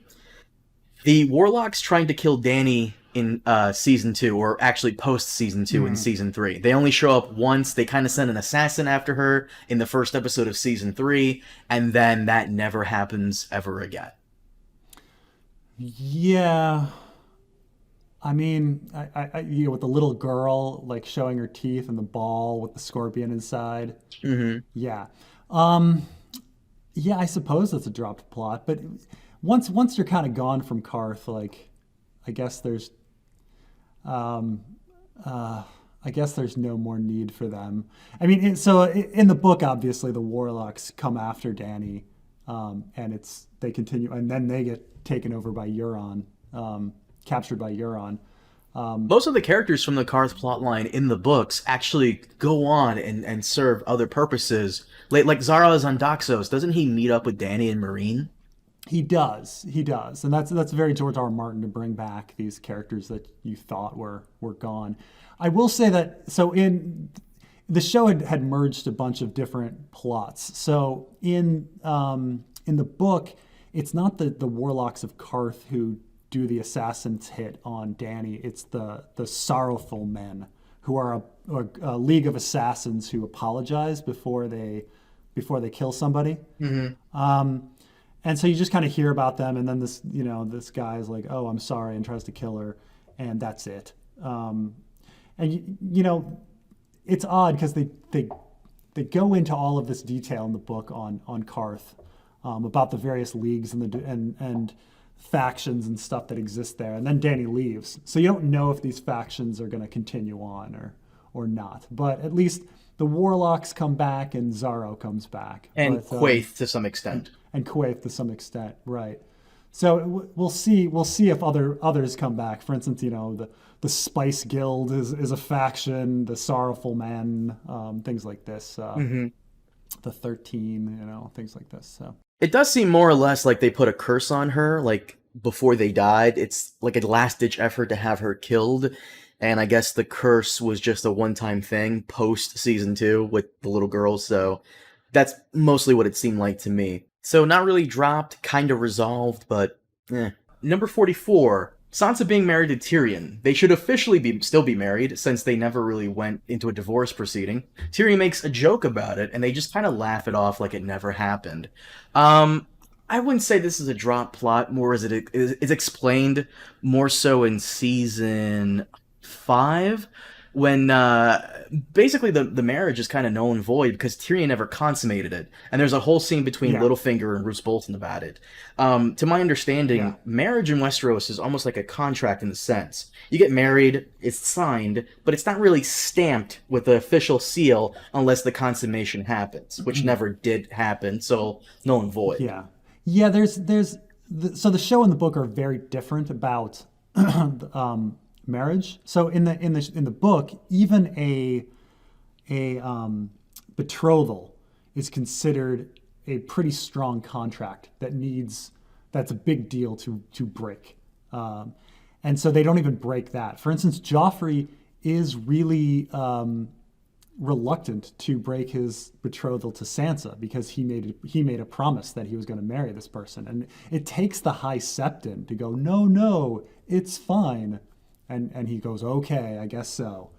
Now the show, it's very different. The show, if you don't have sex, it doesn't matter. The betrothal doesn't matter, and if you don't consummate your marriage, I guess there's,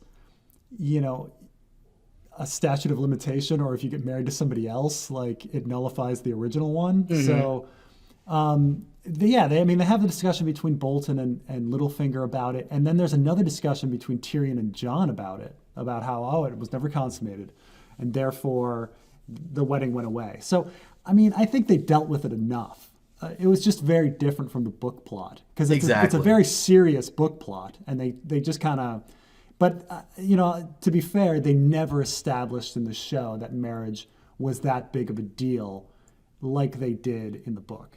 So I would say it's just I think he thinks it's a dropped plot because of some conflation with the book. Right, but it's more of a resolved plot that we didn't really need to go beyond, because it was mostly Tywin's whole thing, and that kind of died when he died, and when Tyrion and Sansa both fled King's Landing. It's kind of resolved, in my personal opinion, not a drop plot. 45. The faith, religion, and the militant are entirely dropped after Cersei destroys the Great Sept in the Season 6 finale. Real quick, we actually discussed this as an entire thing in a separate video that hasn't been released yet, but I'll make sure the clip from that is uploaded on the Game of Thrones podcast channel.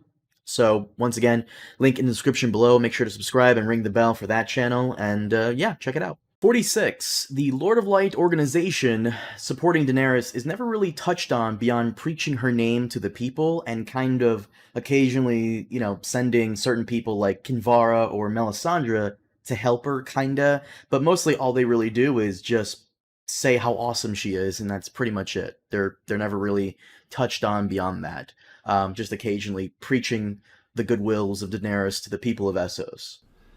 Yeah, this is a completely dropped plot. They did set up quite a big, thing that they were that her support, Dany's support in Essos was going to be a thing. You had the Asian priestess in Volantis, you had Kinvara showing up, you had all these people preaching, and then they just kind of had one little scene saying, "Oh, we've got peace in the city because everybody seems to be converted," and then that peace is destroyed by the wise masters of Astapor and Yunkai, and then I guess Dario just solves everything once he comes into power. But yeah, absolutely. Like, I was fully expecting Melisandre to come with an army. Not even an army, maybe like a squadron of Lord of Lights. How do you say it? Relore. Yeah, R'hllor. R'hllor. There's an apostrophe in there, so I don't really know how. Like, I've never heard anyone try to pronounce the apostrophe. Most people that I talk to just say R'hllor, but would it be like R'hllor or something? Because there's like a glottal stop. I don't know. Well, I expected her to come with maybe a squad of R'hllor followers or Lord of Light followers with her, guys that can do the fireball trick or whatever, but. Or maybe warrior priests like Thoros of Myr, but she just, I guess they believed, the head of the order believed that all they needed was her. Oh, this Yeah. is one of the biggest battles to save the history, the fate of the world, and they just sent Melisandre, and I guess that was enough. Yeah, I mean, nothing really made sense about the whole thing because, again, the reason the Sons of the Harpy in the show, the reason the Sons of the Harpy were causing trouble is because they were funded by people from Astapor and Yunkai. Okay, that was firmly established that the money was coming from the outside. That was the cause of the problem. Tyrion goes and makes a deal with the Lord of Light people, and then he sees peace in the city. But it's completely unrelated. It's like treating a rash with like an injection for your kidneys or something. It's like he's treating a completely different problem, and somehow it's successful. Like he achieves peace in the city by focusing on R'hllor followers, but the Sons of the Harpy are funded by people from Astapor and Yunkai completely in an unrelated fashion. So it wasn't even. It's like it was such a miss. Like it's not just a dropped plot. It is a dropped plot, but it's also just like such an odd miss on and it's just so convoluted. I can't even like speak in that it's just it makes so little sense. Still in Essos, 47, the dragons misbehaving and that having no lasting consequence of her imprisoning them.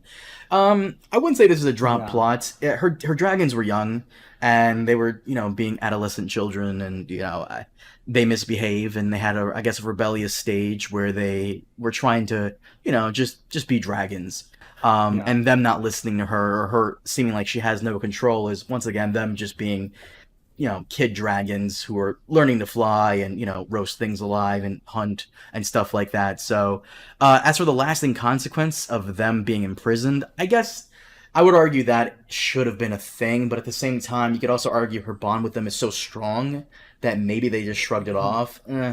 Yeah, I mean, this is tough because in the book, obviously, like having the dragons imprisoned and then having the dragons freed are huge plot points that affect the politics on the ground extremely. While in the show, Dany makes a decision based purely on the fact that a farmer came in with his dead child, and then and the public had no opinion about it. And then when the dragons are released, the public has no opinion about it. And so the dragons weren't eating.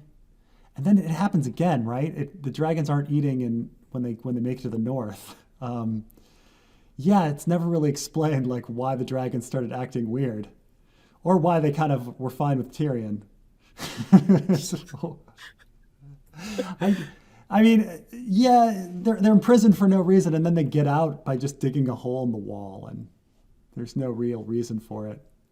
I don't know. So the dragons have not been very consistent, but I would say I'll admit that's a bit of a dropped plot. Mm-hmm. There's no reason for it. But yeah.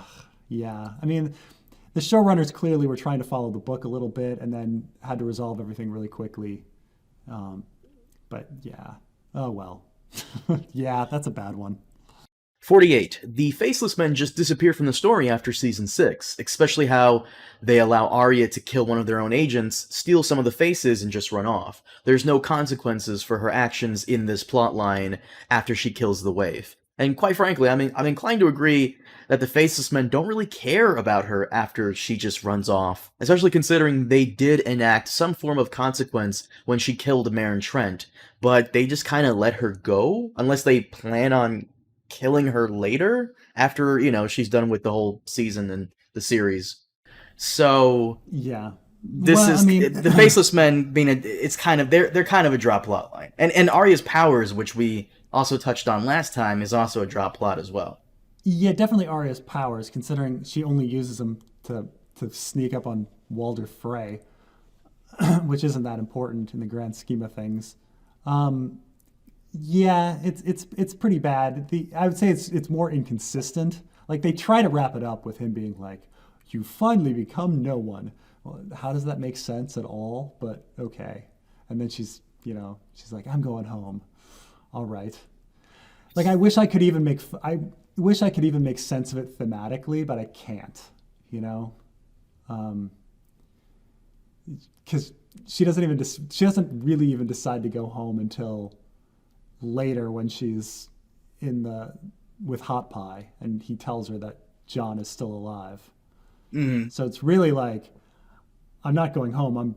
I'm leaving to go and act revenge on people. I also kind of liked your idea for Arya, why she had to like flee Westeros because the Freys wanted vengeance. Yeah, that would be. So. Yeah, because there's no way she would have been able to kill every Frey, because especially considering she didn't kill the women or the children. So. Well, she was able to kill the Night King, Preston. So I mean, right. A couple of Freys should be nothing. Maybe she killed all the women and children off screen. I don't. I guess. 49, and this actually bothered me when we came to season 6 and 7, but I understand why. 49 is Anguy being dropped from the Brotherhood Without Banner storyline. Now, I would argue there are two reasons for this. The first being budget. The big 5 or 7 actors and actresses wanted more money in later seasons, since Anguy first appears in season 3, and he's not the only character who was dropped for likely budget reasons. We'll get to that later. The second reason being he's just too overpowered with the bow and arrow. In the books, isn't he considered like one of the best archers in Westeros? And didn't he also win the Tourney of the Hand? He did. He won the Tourney of the Hand, and then he spent all of his money on hookers. On sex workers, I'm sorry. How dare you, Preston?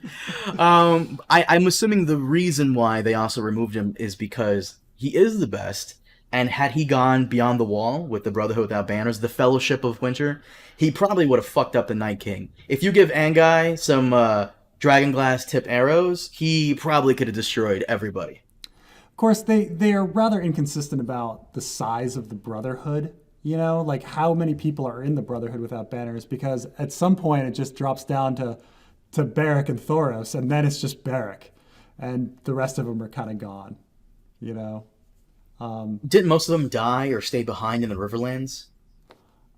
It's hard to say. They when they were walking north, it seemed like there was like 9 of them or so, and then only well, I guess some nobodies went north of the wall. We're not sure who these nobodies were. I mean, if they were Night's Watch or if they were Wildlings or if they were Brotherhood, we don't know. But a few nobodies went north of the wall. But then, you know, after that, we just have Beric, and we just have Beric. Mm-hmm. So I don't know what happened to the Brotherhood Without Banners. They just kind of disappeared.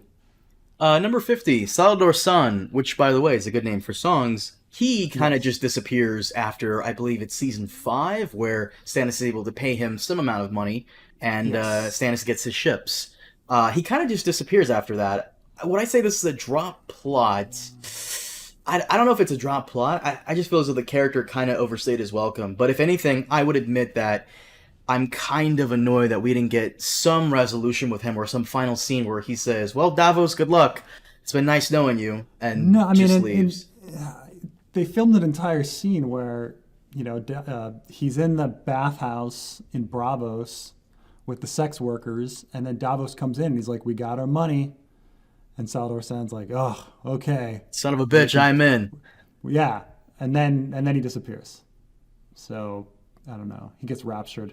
If anything, I would have included a scene where after Stannis goes crazy, he leaves, and he goes and tells Davos what happened back at the wall, and tells Davos, you're on your own. I just came to send my regards, and, well, bye. Or maybe he joins Dany's fleet with Davos. Right. You know, like, you're right that they needed to have just one scene of them at Eastwatch, and him saying, you know, this is where we say goodbye. Like, I'm not in this anymore, you know, like something. And then that would have been fun, you know, but you're right. He just disappeared. I imagine he ferried everybody from Bravos to Eastwatch, and then he disappeared. And then, wait, didn't Jon use his ships to ferry the wildlings from Hardhome? No, he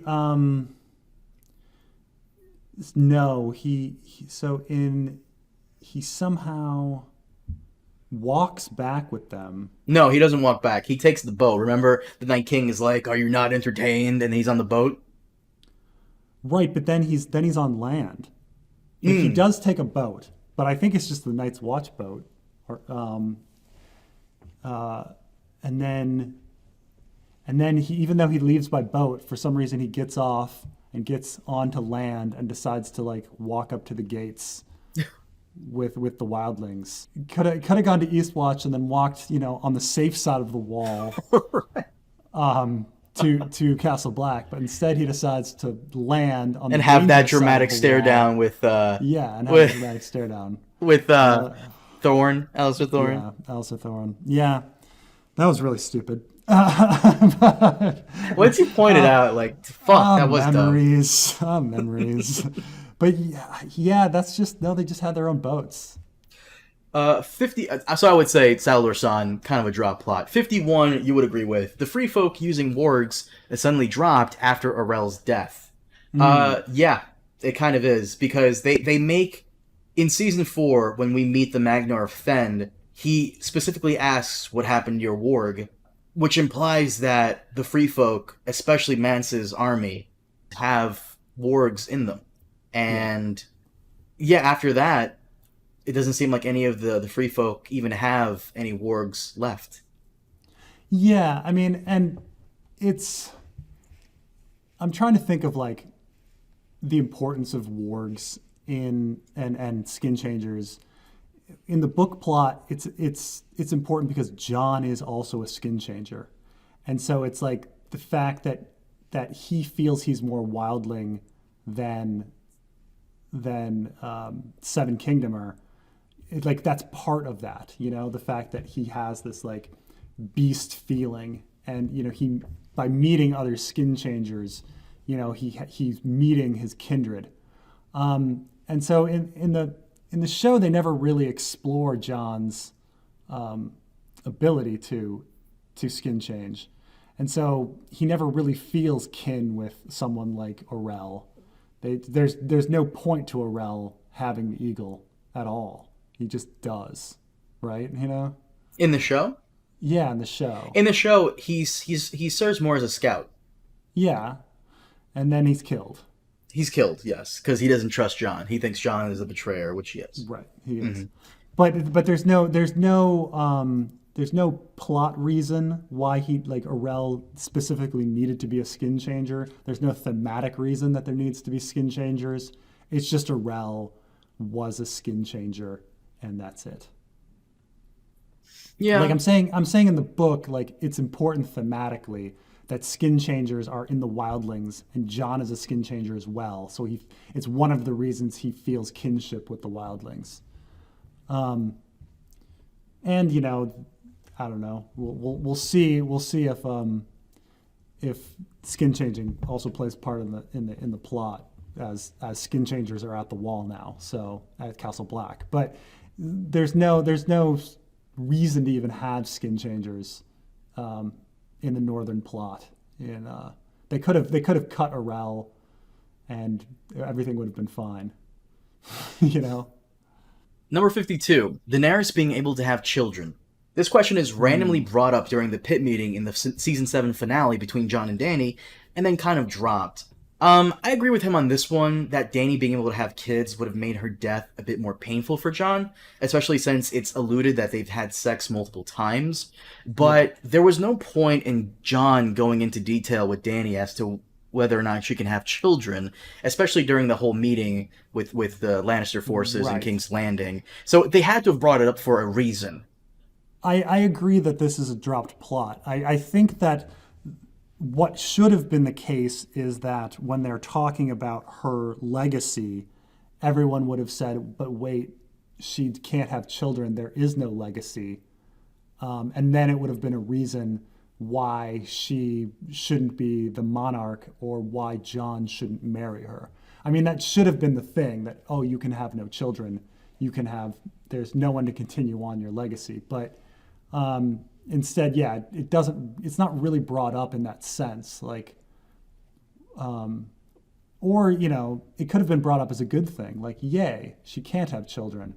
The next ruler will be chosen, but it is dropped. Like, there's no relevance to her having kids. Other than that, I mean, I guess one could argue that maybe her dragons are her children, and it's important that she can't have children because her dragons are her children. Mm, But that's a little bit of a stretch. you know, so I mean, had they I don't know mentioned it a few more times with the death of Viserion, and Rhaegal, maybe it would have been important.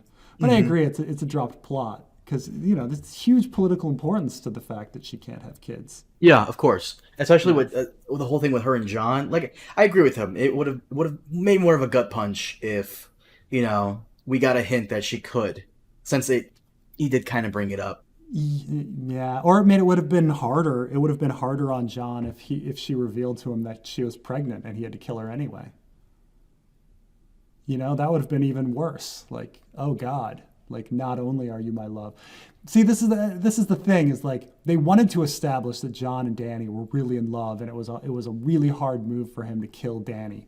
But we didn't really feel that John and Danny were in love, or at least if we felt it, we felt that John fell out of love. So him stabbing her wasn't as hard as it should have been.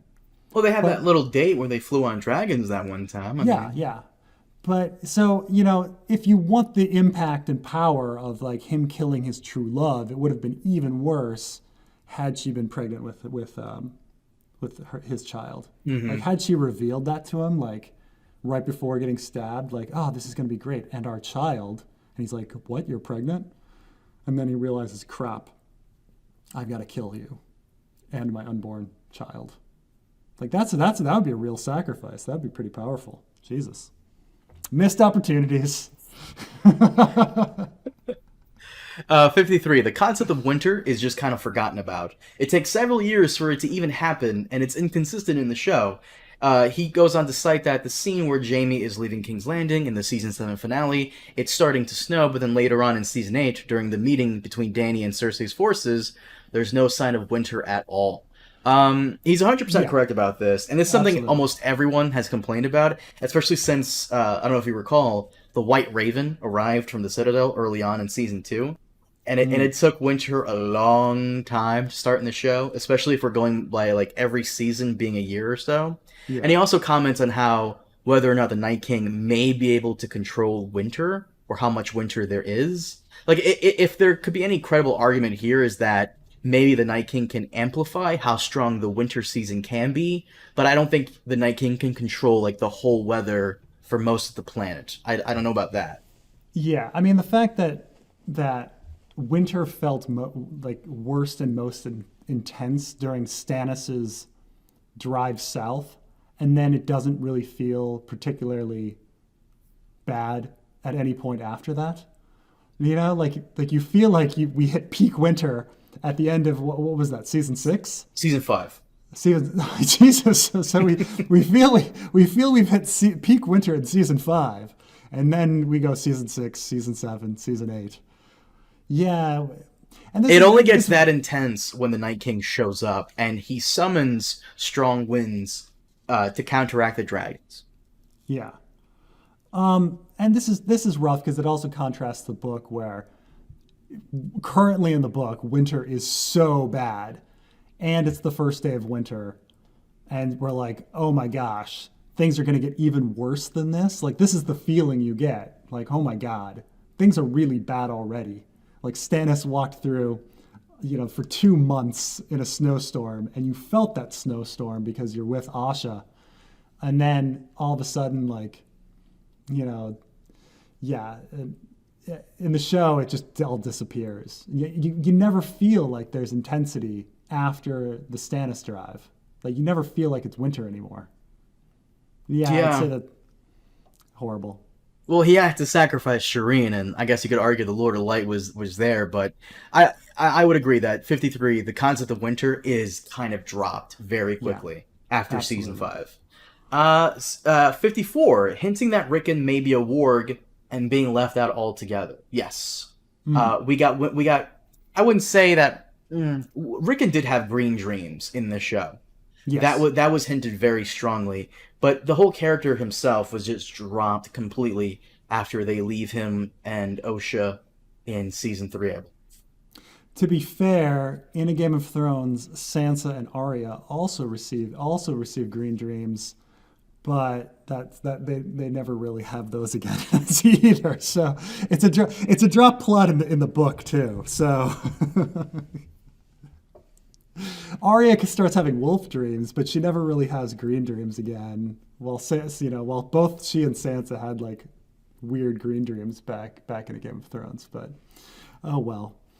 Someone mentioned this in your comment section when we were doing Fire and Blood. Someone said how it's weird how none of these characters in Fire and Blood, any of these Targaryens, are having any dragon dreams. Oh, no, you're absolutely right. But at the same time, if they did, I think they would keep it to themselves, because we're going at the whole Targaryen history from Maester Gildane's perspective, and maybe the Targaryens that did have dragon dreams kept it to themselves and didn't tell Gildane about it. We start hearing about the dragon dreams around the time of King Aerys I, essentially the events of the Hedge Knight, Dunk and Egg stories. That's when the dragon dreams are first heard of, and then, but at the same time, like, that's when Bloodraven is alive. So it may be that just Bloodraven is causing all of this. So he's the cause of all of the dreams. So it's possible. 55, and this is something you've brought up as well. The Ironborn wanting their own independence. He mentions that maybe Dave and Dan forgot this ever happened, because Yara does bring it up during her meeting with Dany, I believe in season 6, but she never brings it up again in the Great Council meeting in season 8. So yeah, this is a pretty bad one, considering it's the entire Ironborn plot. Like, it is the entire purpose of, like, it's why they did everything they did. It's why Asha's character essentially exists, you know. And do you think the argument that Yara could have brought up would have maybe helped her? Because she could have asked it as a personal favor to the Iron Islands, since their prince did give up his life to protect the current king, Bran. That's true. Could have. And, you know, they could have just tacked it on and been like, you know, the Iron Isles are independent as well. Okay. I mean, how does that affect anything? Like, the North is independent and the Iron Isles are independent.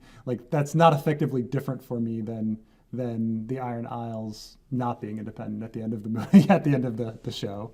Like, they could have just had her have independence, but whatever.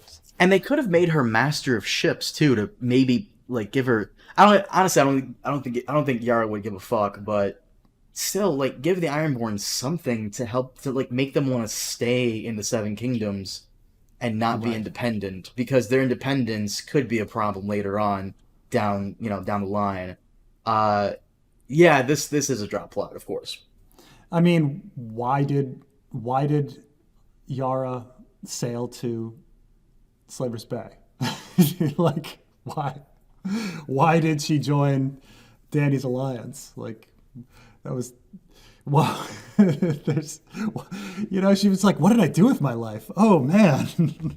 Well, I'm assuming because you can't have Yara and Euron in the same place. Not to mention, in the books, doesn't Yara run away to the north to get away from Euron because he wants to marry her off to one of his own guys? Yeah, I mean, I understand that structurally they're like, well, we had Victarion went to Slaver's Bay. We're gonna have Yara and Theon go to Slaver's Bay, and that'll be good enough, you know. But it's just that it's the whole thing. Like, season 2 on, like, you know, Theon goes home. His dad wants independence and to conquer the North. You know, they conquer the North, and then that leads to Theon's whole slew of trouble. And then, you know, Yara's got to try to rescue him, and then Yara has to go to, you know, once to become, you know, queen in order to have their independence, and then it's stolen from her from Euron, so she goes and joins Dany. But it's very clear that she still wants independence, you know.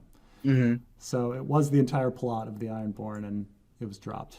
56, Jaime's character arc. Him not giving a damn about the innocents, despite the fact that he sacrifices his honor to save King's Landing from the Mad King. But this one scene in season 8 ruins it when he tells Tyrion that he never really cared about the innocents. I would argue that he was just saying that. He was lying. He was just saying that Yeah. just get Tyrion off his back. Yeah, I mean that would be the argument. I think one of the missed opportunities is that, and perhaps there's a cut scene or something because I was very confused. Is when Jaime goes in the city, they keep showing him marching towards a bell tower, and then Oh yeah, you mentioned later, this last time that you yeah, thought he was then supposed to ring the bell. yeah, and then it would make sense like that he's the one trying to save everybody, by making it to the bell tower to ring the bells. I almost feel like they had these scenes filmed and then somehow in editing they switched things around. But then it would have fixed everything. That no, he did want to save the city. He's going to save the city again by ringing the bells. But no, yeah, it's just kind of dropped. Yeah, I think that's completely. I think it's not great. Like it does seem insincere when he says it. Like, oh, I don't care about people. He does say it, in a very flippant manner that makes you think he's insincere. But you want some sort of follow-up that shows that, he really does care about the people. And ringing the bells would have shown that. Yeah. It's almost like they're trying to literally fuck up their own stories that they've built up the entire time. Like, it just really makes you... See, because I defended Jaime's decision to go back to Cersei because he's not the hero everybody thinks he is. He's a flawed human being, and he's in love. And we do stupid things when we're in love. You've done it. I've done it recently. Like, we all do dumbass things when we're in love. And even if we're in love with the wrong person. The things we do for love. Exactly. And I would argue, and I wish they would have had this, I would have argued that, him keeping his oath to Cersei, their love, is keeping an oath. Like, I wish they would have, stressed that more, but I think that's what, if they're stealing George R. R. Martin's plot, I think that's what they're stealing from. I think that's George R. R. Martin's idea that that he has an oath to Cersei, their love.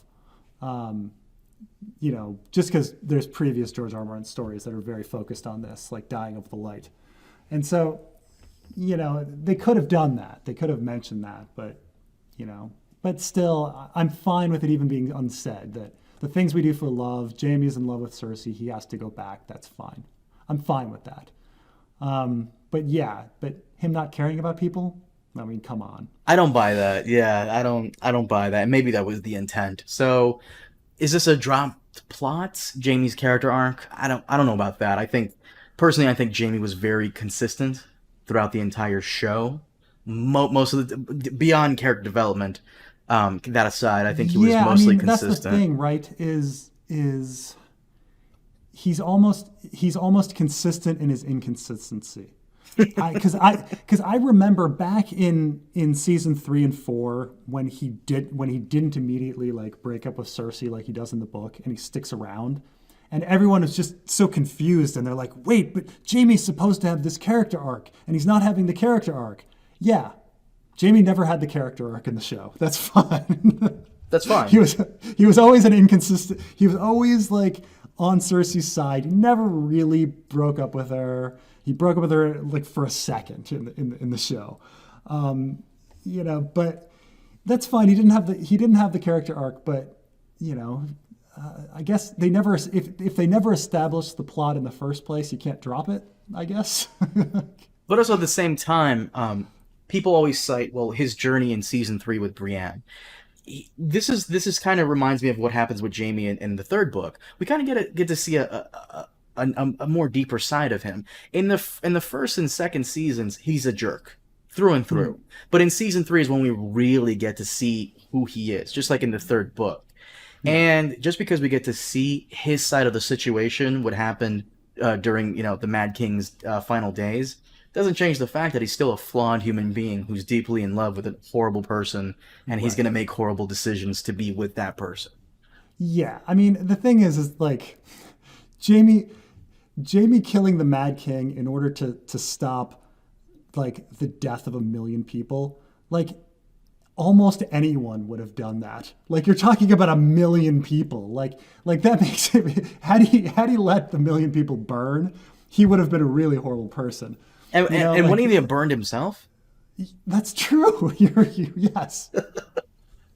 He would have let Tywin die, because I believe Tywin was either in the city or close enough to the city to maybe have been caught in the blast or the inferno, and he would have died himself because the Mad King firmly believed that he would have been a dragon born anew through the flames.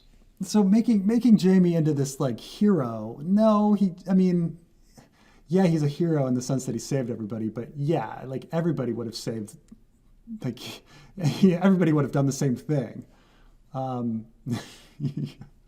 So, he can still be a horrible person and not want to kill 1 million people and himself and his family, So, I don't know. I mean, it doesn't, I agree that it doesn't seem right that he would say, like, I don't really care about those people. But at the same time, Jaime's kind of inconsistent and he makes jokes like that. And he was kind of in love with Cersei the whole time, and he was pretty consistent in that respect. He really pushed forward this idea that he was in love with her all seasons. So he did try to move away from her. He did with Brienne, and moving away from Cersei during the whole White Walker crisis when he leaves at the end of season 7. He does try to leave Cersei, and at the end of the day, he can't. And that's something a lot of people can really relate to. Trying to leave that girl you fell for super hard, but at the end of the day, you're just too weak to do so. And it's fine. We get it. Yeah. It's not, it's not that there's a lot of complaints I have about season 8. Like, people's complaints about Jaime are, they're on the bottom of a long list. Out of all your complaints about season 8 Jaime, I think the most that stands out is the fact that Dany didn't call him out even more so for all the things he's done. Right, or the fact that he has to kill Euron and have a boss battle with Euron. Mm-hmm. Boss battle. Yeah. That is fucking ridiculous. I get to be the man who kills Jaime. What? When was that your goal? When was that a thing you wanted? Oh man! Like the most random rivalry ever. Like, what was the other rivalry that was random that you said? It was I think Theon versus random Ironborn guy. No. It was Grey Worm. Grey Worm versus Strickland. Grey Worm versus Harry Strickland. Oh right. Like, why are they fighting? Okay. Let's move on to number 57. And jeez, 57. How many more? What were we getting to? Like 350? What did we go until? Maybe. We'll see what happens. Okay. We're going to actually 65. Okay. Oh, that's not far at all. Mm-hmm. 57 to 65. Just 8 more? Okay. Yep. Mm-hmm. All right. So, 57, the Iron Bank, betting on Cersei winning the war. Cersei loses, so what does the Iron Bank do to get their money back? I think this is kind of a weird confusion that many people, including myself, had during that season 7 scene. So, to my understanding is that the money that the Lannisters took from Highgarden made it back to King's Landing. And the actual train that was going from Highgarden, the train, the cart, I'm talking about, the supplies, yeah. Those were grain. That Dany attacks, that was grain. To my understanding, the Iron Bank already got their money, and I think the money that was left over after Cersei paid back the debt was used to buy the Golden Company. I don't think the Iron Bank gave them a loan. I went back and I saw the scene before we started recording. I don't think the Iron Bank gave them the loan to buy the Golden Company. I thought this is just what I remember. I thought she paid back the previous debt and then took out a new loan to buy the Golden Company. See, I saw the scene with her I saw the scene with her and what's the guy's name? Tycho Nestoris. Right. I saw the scene with him, and he doesn't say that he's willing to help her once he gets the money, but he never says he's going to loan her more cash to get the Golden Company. He just basically says, by the way, the Golden Company has helped us in the past, and she's like, yeah, I'll think about employing them. Huh. I mean, maybe. I don't think it's too much of a thing in the end. I mean, it's just something that Bran would come in and then have to pay off. Like, okay, on the list of things that are messed up with the world that are in crisis, like yeah, the paying back of the loan to take the Golden Company. Plus, she might have promised to pay the Golden Company. She might have taken out the loan, promised to pay the Golden Company, and then never actually paid an invoice. That never actually paid them. They all got killed, so it doesn't matter. Though whatever money she has, the castle fell upon on top of her. There's a lot more money to be spent rebuilding King's Landing and things like that. That's going to be a bigger loan to take out from the Iron Bank. But I don't know. I mean, I don't think it's too much to worry about. I think it's a bigger loan to repair the entire city that got destroyed than worry about the money to pay the Golden Company. Yeah, I mean it's going to be tough. Luckily spring is right around the corner, and they're going to and really winter never came. So winter did come. It just happened for a couple of days or maybe a couple of weeks or something. Right. I mean, there was a week of snow in King's Landing at most. So it's the equivalent. I mean, that means Dorne was fine. It was still growing crops. So everything, Old Town, perfectly fine. So they just have to get a lot of money to rebuild and maybe take out another loan with the Iron Bank. They'll be fine. They'll be fine. Number 58, Tyrion giving Jon and Dany a weird and ominous look when Jon goes into her room at the end of season 7. This seemed to set up some conflict for them in season 8, but nothing ever comes of it.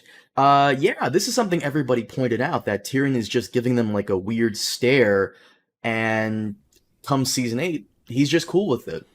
Yeah. In fact, they're sitting around talking about having them be married, right?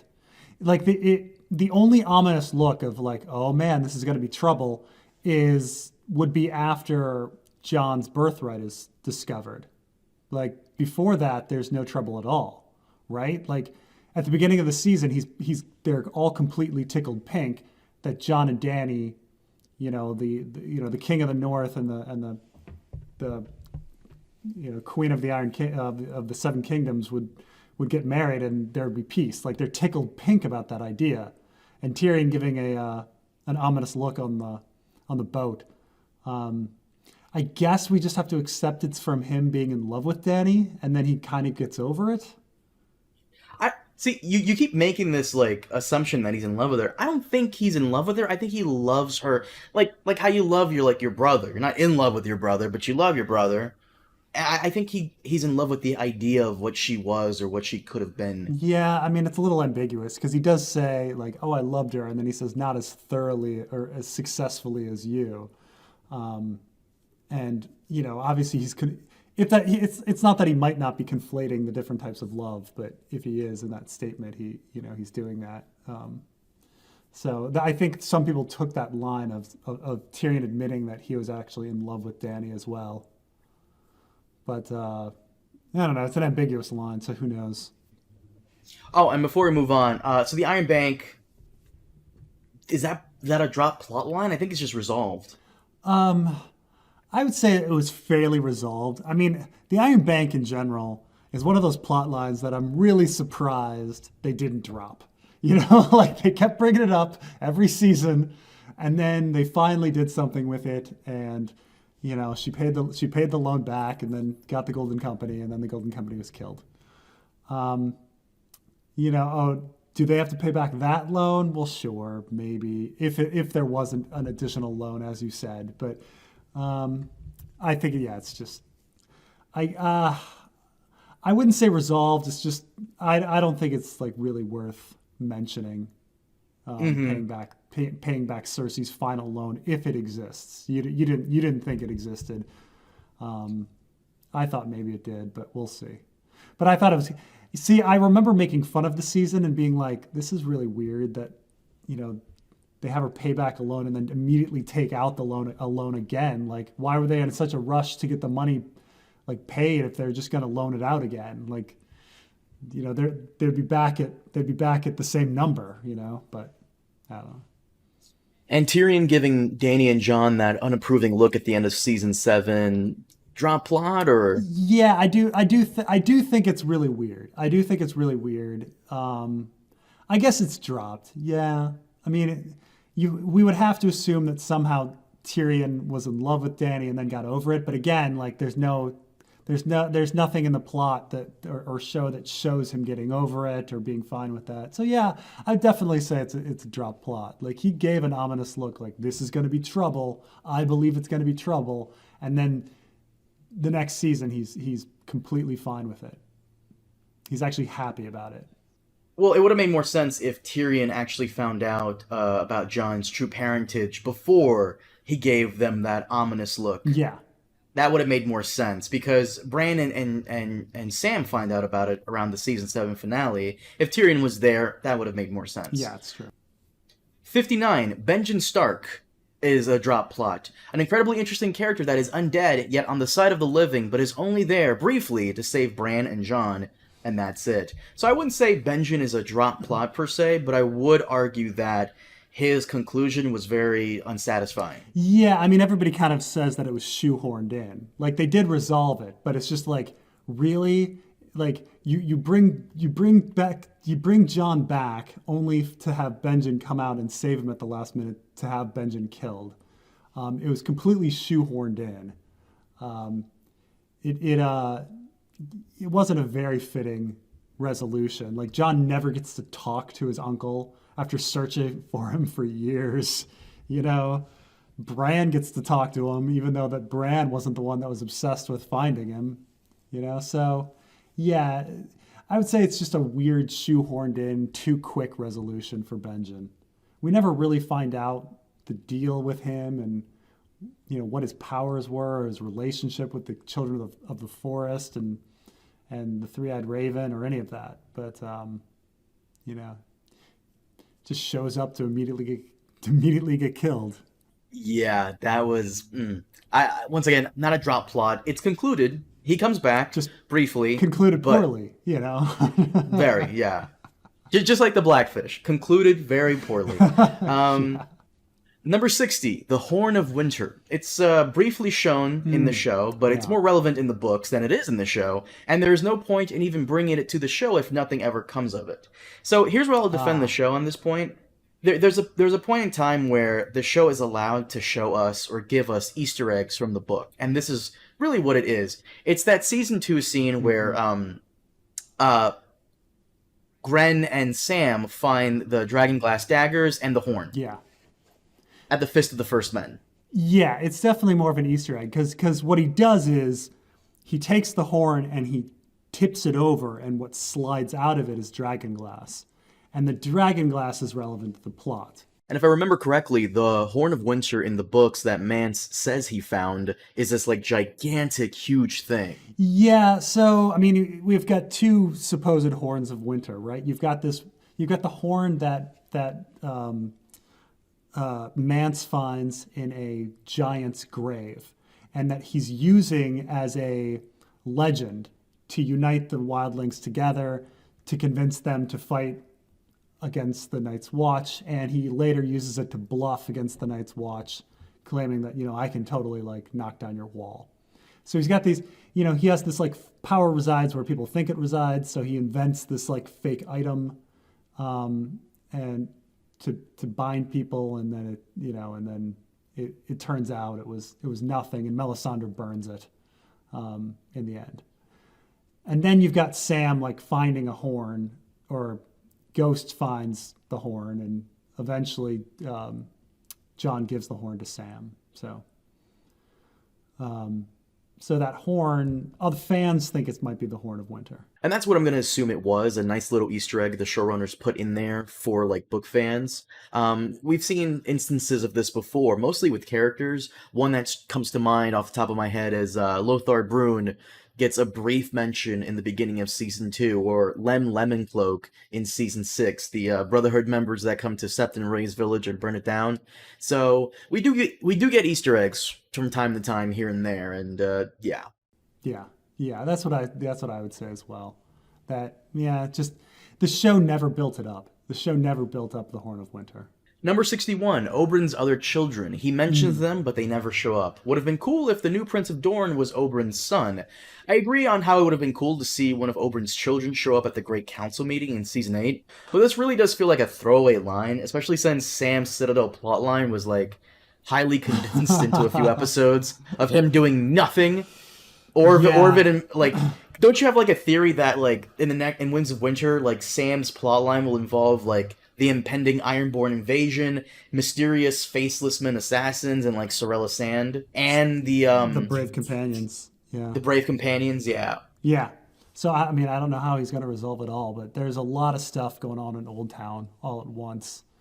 Considering, you know, faceless men, Brave Companions, Sand Snakes, Euron, Maester conspiracies, it's a lot. It's a lot. So we'll see. So Sam's plot was like condensed, but like Oberyn mentioning he had a bunch of daughters, I don't think that's a drop plot line. I thought that was just a throwaway line to just build up his character, that he's such a philanderer or something.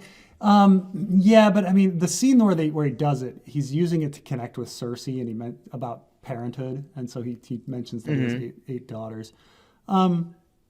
I mean, it's a tiny little bit of a dropped plot, because where are they when Dorne is supposed to be ruled, right? Like, aren't they related to the Martell family? Of course, we don't know who the Prince of Dorne is, so maybe it's Doran's cousin, and so they would come before 5 bastard Sand Snake girls. So maybe. Yeah, I mean, it would be nice if they were mentioned again, kind of like it would be nice if they mentioned the Tyrell cousins that should be running House Tyrell after that Marjorie mentions, but we never hear. You and these cousins, man. You and these cousins. You love the Tyrell cousins, the Jeekwe. You love all these characters. Where's Jeekwe? Oh, her Dany's Blood Riders that just disappeared. Oh man, her first Blood Riders. She gets her later Blood Riders, but first Blood Riders just kind of disappear. Once she makes it to Marine. Oh, you know that you could.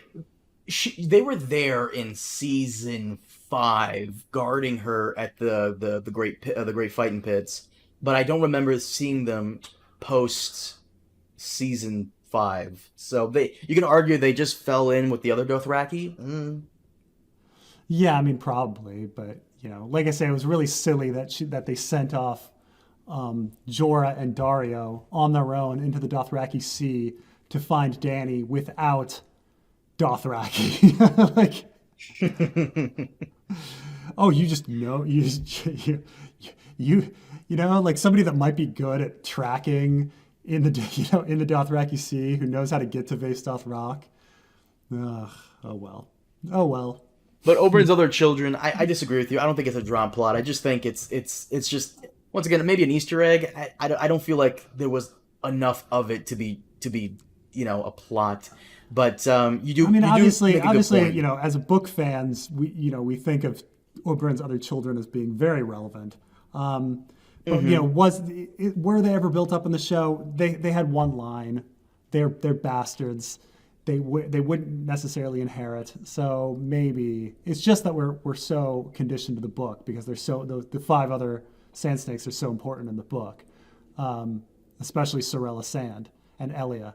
But we'll yeah, I mean, I'll say it's not much. It's technically a drop plot. I'll give it, but it's a really small one. There's the compromise. Number 62, Pycelle faking his age. He goes on to mention the deleted scene in season 3 between Tyrion and Pycelle, where Pycelle explains to the audience why he puts on the performance. I agree with this, but at the same time I don't. It's not really a dropped or forgotten plot, because it never really had any significance, which is why Dave and Dan kind of cut out that deleted scene from season 3. But it is important for that season 3 deleted scene to be in there, because it references his true allegiance to House Lannister. Yeah, I mean, that's a neat scene. It is kind of redundant with, because I think there's a scene where Pycelle acts more nimble around a sex worker. So it is canon even without the deleted scene that Pycelle is faking his feebleness. Is it that important? Well, I guess not. I mean, I don't know if we learned more of it, it would have made a difference. Those kids would still have stabbed Pycelle. And that would have been the end of it. If anything, that deleted scene was important because, and I think Varys references this in one of the Blu-rays, Histories and Lores, and he says how Pycelle convinced the Mad King to open the gates to Tywin during the last days of Robert's rebellion. So that scene is important, but not to show that Pycelle is putting on an act, but because his allegiance was always to the Lannisters and not to the crown. Yeah. Now the deleted scene also is supposed to. It has Tywin killing a fish, which is supposed to mirror him killing a stag in a previous scene, where he's stripping a stag. So it's supposed to be like, oh, he defeated the Baratheons and now he's defeating the Tullys. So it's like, that kind of thing. So it's, but yeah, I mean, it's a small thing. I guess it was just something to make Pycelle more interesting, that he's not as dumb as he lets on, but he never uses that knowledge to do anything. I guess I wish Pycelle had a bigger role and acted and used that intelligence. I mean, in the book, they never really introduce him being smarter than he is. I mean, Pycelle's not dumb, but you never think like, oh, Pycelle's an idiot. No, actually, he's super clever. Like, no, I mean, Pycelle is just, he's a smart guy. He's just not a super smart guy, and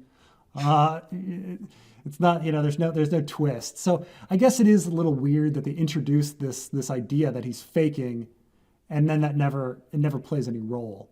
Yeah, that's why I'm in between. Do you think the deleted scene is closure enough? Like, it's important that he's faking because it tells us about his like Lannister allegiances. The reason he's faking, as told by him in the deleted scene, is because he doesn't want to appear to be a threat. He doesn't want to appear to be the tallest or the brightest flower. He just wants to remain in the garden. And he feels as though acting like a feeble old man keeps him around. People see him as less of a threat and less like a person that should be taken out because, politics and It's true, but he didn't fool Varys and in the book and Qyburn in the show. I guess they thought he was worth taking out. 63. The Hound wanted to go to Essos and fight as a sellsword when Arya asks him what he plans to do. And it doesn't make much sense for him to go and join the Brotherhood either in Season 6 versus his goal to go to Essos. I actually don't remember the Hound ever saying this, nor which season it's in, but I feel as though this was more of a throwaway line because he later changes his mind, I think, and tries to ransom off Arya to her family a few times. Maybe he was just trying to get the goal to go to Essos, but I don't remember this being an active goal of his. Yeah, it must be a throwaway. I mean, it must be a throwaway. There's because if you remember, like, so they split a Storm of Swords up into seasons 3 and 4, but the Red Wedding happens at the end of season 3. So now you've got an entire season to fill of Arya and the Hound just wandering around doing nothing, which so boring. Which is not not that much happens. I'm trying to think of like post Red Wedding's Storm of Swords. Like Arya goes to a village and then they live there for a couple weeks, and then the villagers decide that they need to leave, and then they go to the inn at the crossroads. And that's the end of that. That's the end of the Arya story in A Storm of Swords. So you had too much time and not enough plot. So I guess they they give him a random conversation or something. 64. Illyrio Mopatis is never seen again after the first few episodes in season 1, even when they're at his house in season 5. Yes, this is huge drop plot.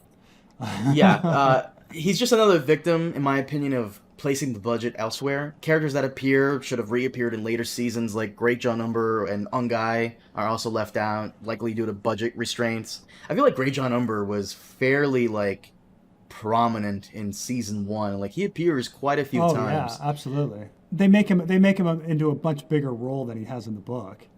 You know, I mean, all of those lines exist, but when you all the lines exist that exist in the show, but when you delete everybody else, it makes Great John Umber look like he's this huge guy, you know, this huge role. And yeah, no, and then he just disappears, dies off screen. Well, in the season 1, he is the one that calls for Robb being the King of the North. He's the first one to unsheath his sword and pledge to Robb as King of the North. So you would think that he would appear a bit more than he did. And quite frankly, it's weird that Tycho, what's his last name? Nestoris? Tycho Nestoris?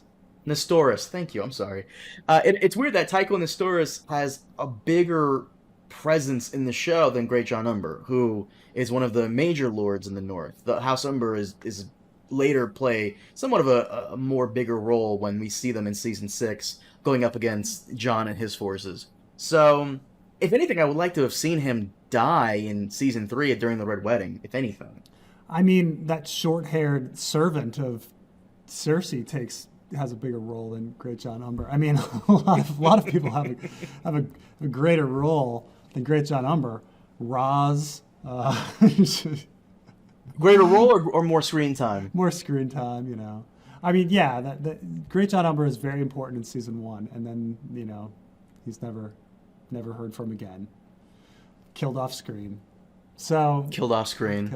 But yes, Illyrio Mopatis, I would consider that dropped. Oh, yeah, I would like to have seen him again. Yeah, I mean, it's too bad that they couldn't get the actor for honestly one goddamn scene when Tyrion like shows up at his mansion, you know, or something, or just a throwaway line of like, you know, Illyrio like no longer speaks to me because of Dany's destruction of the slave trade. Like just one line, and it would have been fine. He actually appears 3 times in season 1. The first time is obviously episode 1 when he introduces Dany to Khal Drogo. The second time, also in season 1 during the wedding to Dany and Khal Drogo, where he gives her the eggs. And the third time is in the not the dungeons where they keep the bones of the dragons. Skulls, yeah. Yeah, that was him meeting up with Varys, and they discussed the wolf and the lion going to war soon. Yeah. He's fairly important to Varys' plans, which it seemed like Varys had grand plans back in season 1 during those meetings. Back when there was an Aegon cause. Yeah. Back when we were sure that George might have released the 6th book before they got to that point, and nope. And last but not least, 65, Jon and Ghost's relationship is just all over the place. I don't feel like this is a drop plot. I just feel as though this is kind of, I don't want to say lazy writing, but it is weird, like, because there are moments where Jon and Ghost are super close, and the moments where he just doesn't really care about Ghost that much. Yeah, absolutely. Like, I mean, it was budgeting or something. You know, they didn't want to have a direwolf around. But the fact that, you know, Ghost, who has this huge connection with Jon, especially after he dies and, like, saves his life so many times, and then all of a sudden, like, vanishes from the story. And then we get a few seconds of him at the battle. And then, you know, he pets him a few times, and that's pretty much it, you know. I mean, that he had no goodbye, but of course he had no goodbye because we knew he was going to be back, you know, but he should have had a goodbye.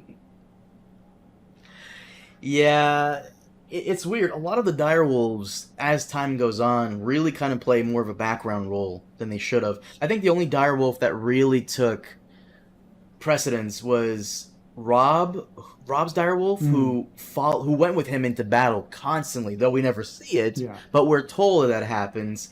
And Robb uses Grey Wind quite a few times, actually. One time to threaten Jaime.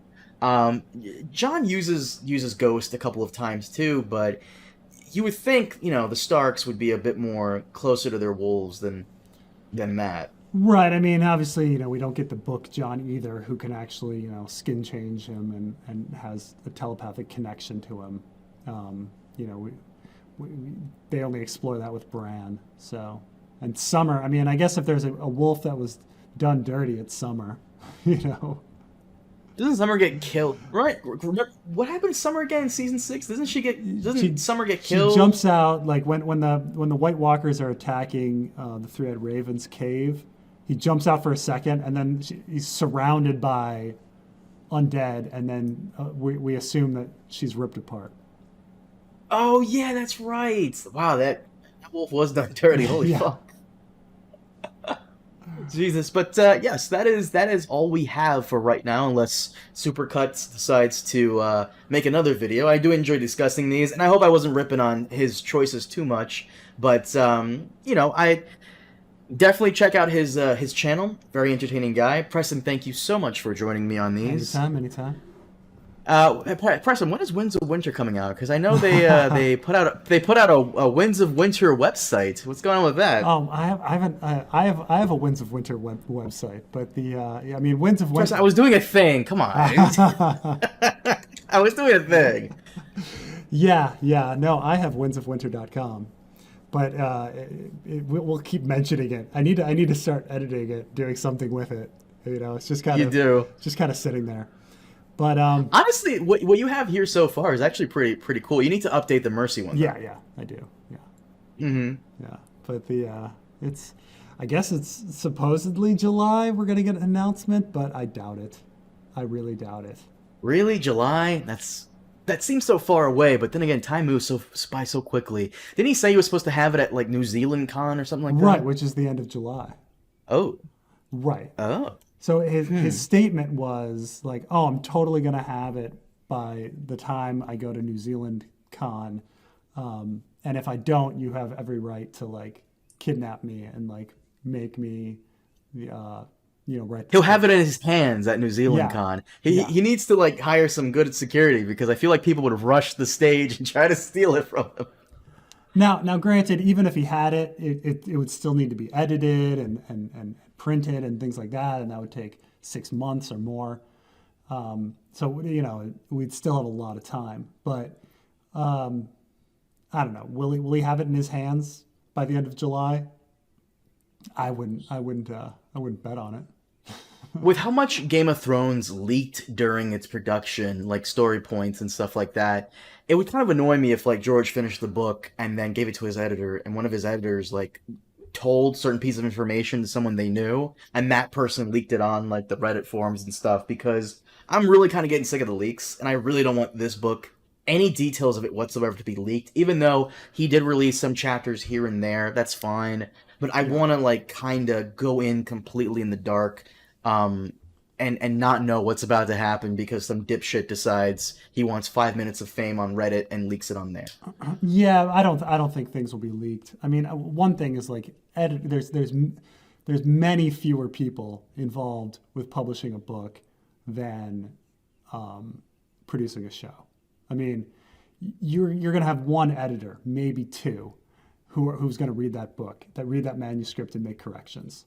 Mm-hmm. And then after that, it's just, you've got some people that got to send it to the printer. And then at that point, maybe at the printer, like somebody is might leak it. But by then, like you're so close to the publishing date that it's not that big a deal.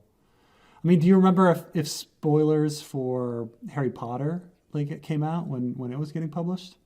I feel as though the internet wasn't there yet in regards to spoilers when it came to stuff like that. If they were, it would have been for shows and movies, not books. Yeah.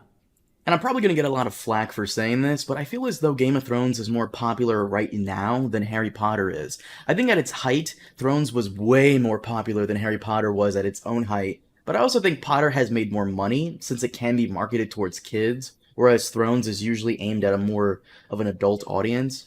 Because I feel like Harry Potter's popularity really hinges on whether or not new movies or books are coming out, whereas Thrones has managed to retain its popularity despite it not releasing anything new right now. Though I'm sure someone is going to want to debate that in the comments section, which by all means, please do. Yeah. I mean, I would say that if you're going just books, Harry Potter probably sold more books and was more popular. If you're going both media, like all media, multimedia, then we're including the shows and the movies, then I would say that Game of Thrones is more popular, more popular, but which made more money? I think Harry Potter made more money, but because of the success of Game of Thrones, even with the lackluster last two seasons, I feel as though this book will probably be one of the most pre-ordered books or one of the most bought books ever. Yeah. Um, Maybe not more than the Bible, but hmm. I mean, I'm just hoping that we're gonna crack that book and the plot is just gonna be completely and utterly different. Like it's just like what? John stays dead the entire time. The whole book is him dead. Oh my God! No God, right? way. Yeah. Like oh my God. Like that would be pretty incredible, right? That no, John really died. Like mind blown. Completely different story. You know, that's all he has to do. Keep That John would dead. actually be so insane, like because the show really banked on Jon Snow being that bathroom sign that you said, but Yeah. then who takes the lead role in the North? Like who's that guy? Who's the bathroom sign? I mean, the books don't really have a need for the bathroom sign, but who Asha Greyjoy. Who it doesn't matter, you really? know. Like, yeah, I mean, you know, you figure something out. You figure something out, or like, Watch it be Rickon, well, no, or like it'd be Rickon and like Asha ends up being like his main advisor, or like Asha or becomes Davos. Stannis. Yeah, Amish. Yeah, or like Asha becomes Stannis' advisor. Davos figures out something. Davos is now advising Rickon. Like something, you know, like there's a million, and I would like, look, if I were writing the book, I would keep John in the direwolf, and I would have like a direwolf chapter. Like I'd keep John dead the whole book, and I'd have the epilogue be Ghost, like north of the Damn, bro, that's wall. that's a little dangerous. I don't know how people would react to that. That's a little dangerous. Well, I mean, you know, George R. R. Martin likes to live dangerously in his writing. But that, if I were writing the book, that would be the creative choice I would make. I would keep John dead, the whole book, and so you're reading the whole book, going, "Oh my God, where's John?" And then in the epilogue I would have be Ghost, like north of the wall, like doing something, you know. And you realize that John's spirit is still alive, like you know, which is roughly what he did in A Storm of Swords, right? Like you think Catelyn's dead, and then in the epilogue, you know, she's alive. Yeah, but okay, so keeping John dead the entire Winds of Winter, and then we have Dream of Spring, which is the final book, or so he says. Yeah. And then let's say he's resurrected in Dream of Spring. He has a lot of stuff to do. He has a lot to do. A lot. I don't even need him resurrected. You know, have him follow Bran. You know, that's fine. But you, so you know, I would have if I were structuring the books. I mean, I've thought a lot about how I would structure the books. But you know, if I were doing it, I would have the next book would be Dany making her way and landing in Westeros at the end of the book. You know, we resolve our northern plots and everything at that point too, and then A Dream of Spring would be mostly her battle with Aegon, and I would actually have like the other invasion kind of like as the last third or last quarter of the book. Like I would, because I don't think a zombie invasion where everybody dies is very interesting. So you could just keep, you know, that could be faster kind of pace. But I've always found it super weird that the White Walkers in the books don't have as big of a presence as they do in the show, because they're huge motivation for the Wildlings wanting to come down south, and they barely appear. They have some appearances here and there, of yeah, course, but as compared to the show, where the books and the show were at the same time, not as yeah, like much. if it weren't for the fact that this is a book, and you kind of know certain things about a story, like oh, you know, a man and a woman are introduced. I bet they're going to get together. Like you know, if it weren't a story, we don't really have any evidence that the others want to go south of the wall and invade, right? Like there's nothing in the book that's actually introduced that idea. But because it's a story, we kind of know that okay, they're going to invade south at some point. But there hasn't been anything in the book that says they want to do that. And I actually wanted to ask you about this. So in the show, Daenerys eventually becomes the Mad Queen, and how she comes out of nowhere with this plan to bring peace and order to the world. Yeah. Break the wheel, all that. And we never really got any inkling of these plans of hers before this one scene in season 8. Oh, well, we have her sit down with Tyrion. She first brings up breaking the wheel. Yeah, but when she brings up breaking the wheel, it just sounds like she's going to correct the injustices that the wheel produces. She doesn't say she's going to bring order and justice to, lands beyond Westeros. But do you think what truly makes her go insane will be what they do to her as a prisoner? Because when we leave her in the 5th book, they find her, and the Dothraki aren't really known for their excellent treatment of prisoners, if they do take any. So it is possible the things she experiences or goes through while prisoner of the Dothraki is what truly breaks her mind. And not to mention, it would also parallel what happened to her father when the Mad King was in prison in Duskendale for a year or something. So it would make sense on that level as well. Huh. Because in the show, when she's captured by the Dothraki, they don't touch her. They don't, rape her or brutalize her, nothing. Right. But in the books are much different. And do you think the Dothraki will, do something to her? Yeah, but she's still a member of the Dosh Khaleen. So, it would go against, this is his out, right? It would go against their beliefs to do something to a Dosh Khaleen. So... And in the books, the Dosh Khaleen apparently have real power, unlike in the show where they're immediately said to be nothing. So it's hard to say where they're going with it. Well, Dany's mind break and her wanting justice in the world has to come from something. If anything, she'll probably be traveling with the Dothraki as their prisoner to bring her to Vas Dothrak. And along the way, she'll probably witness the Dothraki raping and pillaging, and maybe that's where her idea comes from about bringing justice and peace and prosperity into the world in the books. Yeah. Maybe that's what will happen, because it's kind of a leap. Yeah. I mean, it's hard to say. The Mad Queen's theory has been around for a while, and then it somehow happened in the show. So maybe, I don't know. They'll have to come up with something. I don't know if it's going to be her being brutalized versus just her naturally coming to this.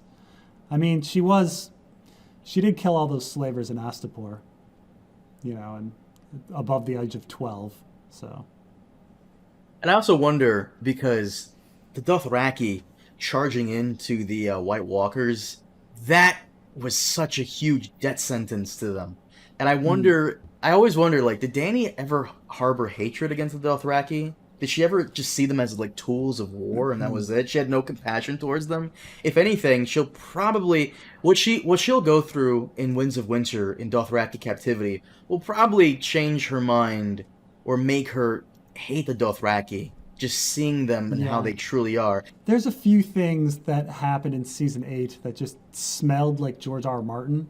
I mean, I don't think D&D implemented them well, but they just smelled like George R. R. Martin. Bran being king at the end,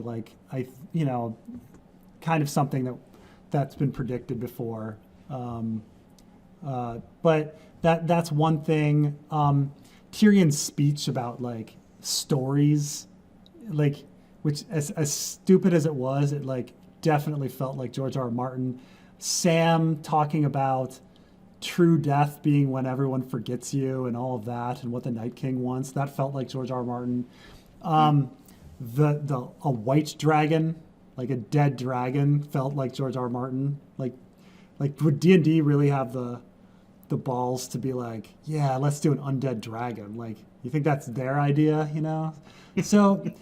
The Mad Queen is another one. I guess, it's happening. It just doesn't seem like something that D&D would pull the trigger over, they sat there and heard the plot points and were okay, we gotta do this plot point, So I guess we'll see if they come or not. I mean, George R. R. Martin can of course change his mind and do whatever he wants. Keep Jon dead. You really want Jon to stay dead? Oh, it would just be a much better story. Oh, Jesus. It's not that I like Jon. It's just that it would be more interesting to have Jon dead. There's so many more interesting characters to focus on up there. And I think Jon takes the oxygen out of the room. I'd rather see the story. I'd rather follow Davos, Melisandre, Asha, and Theon.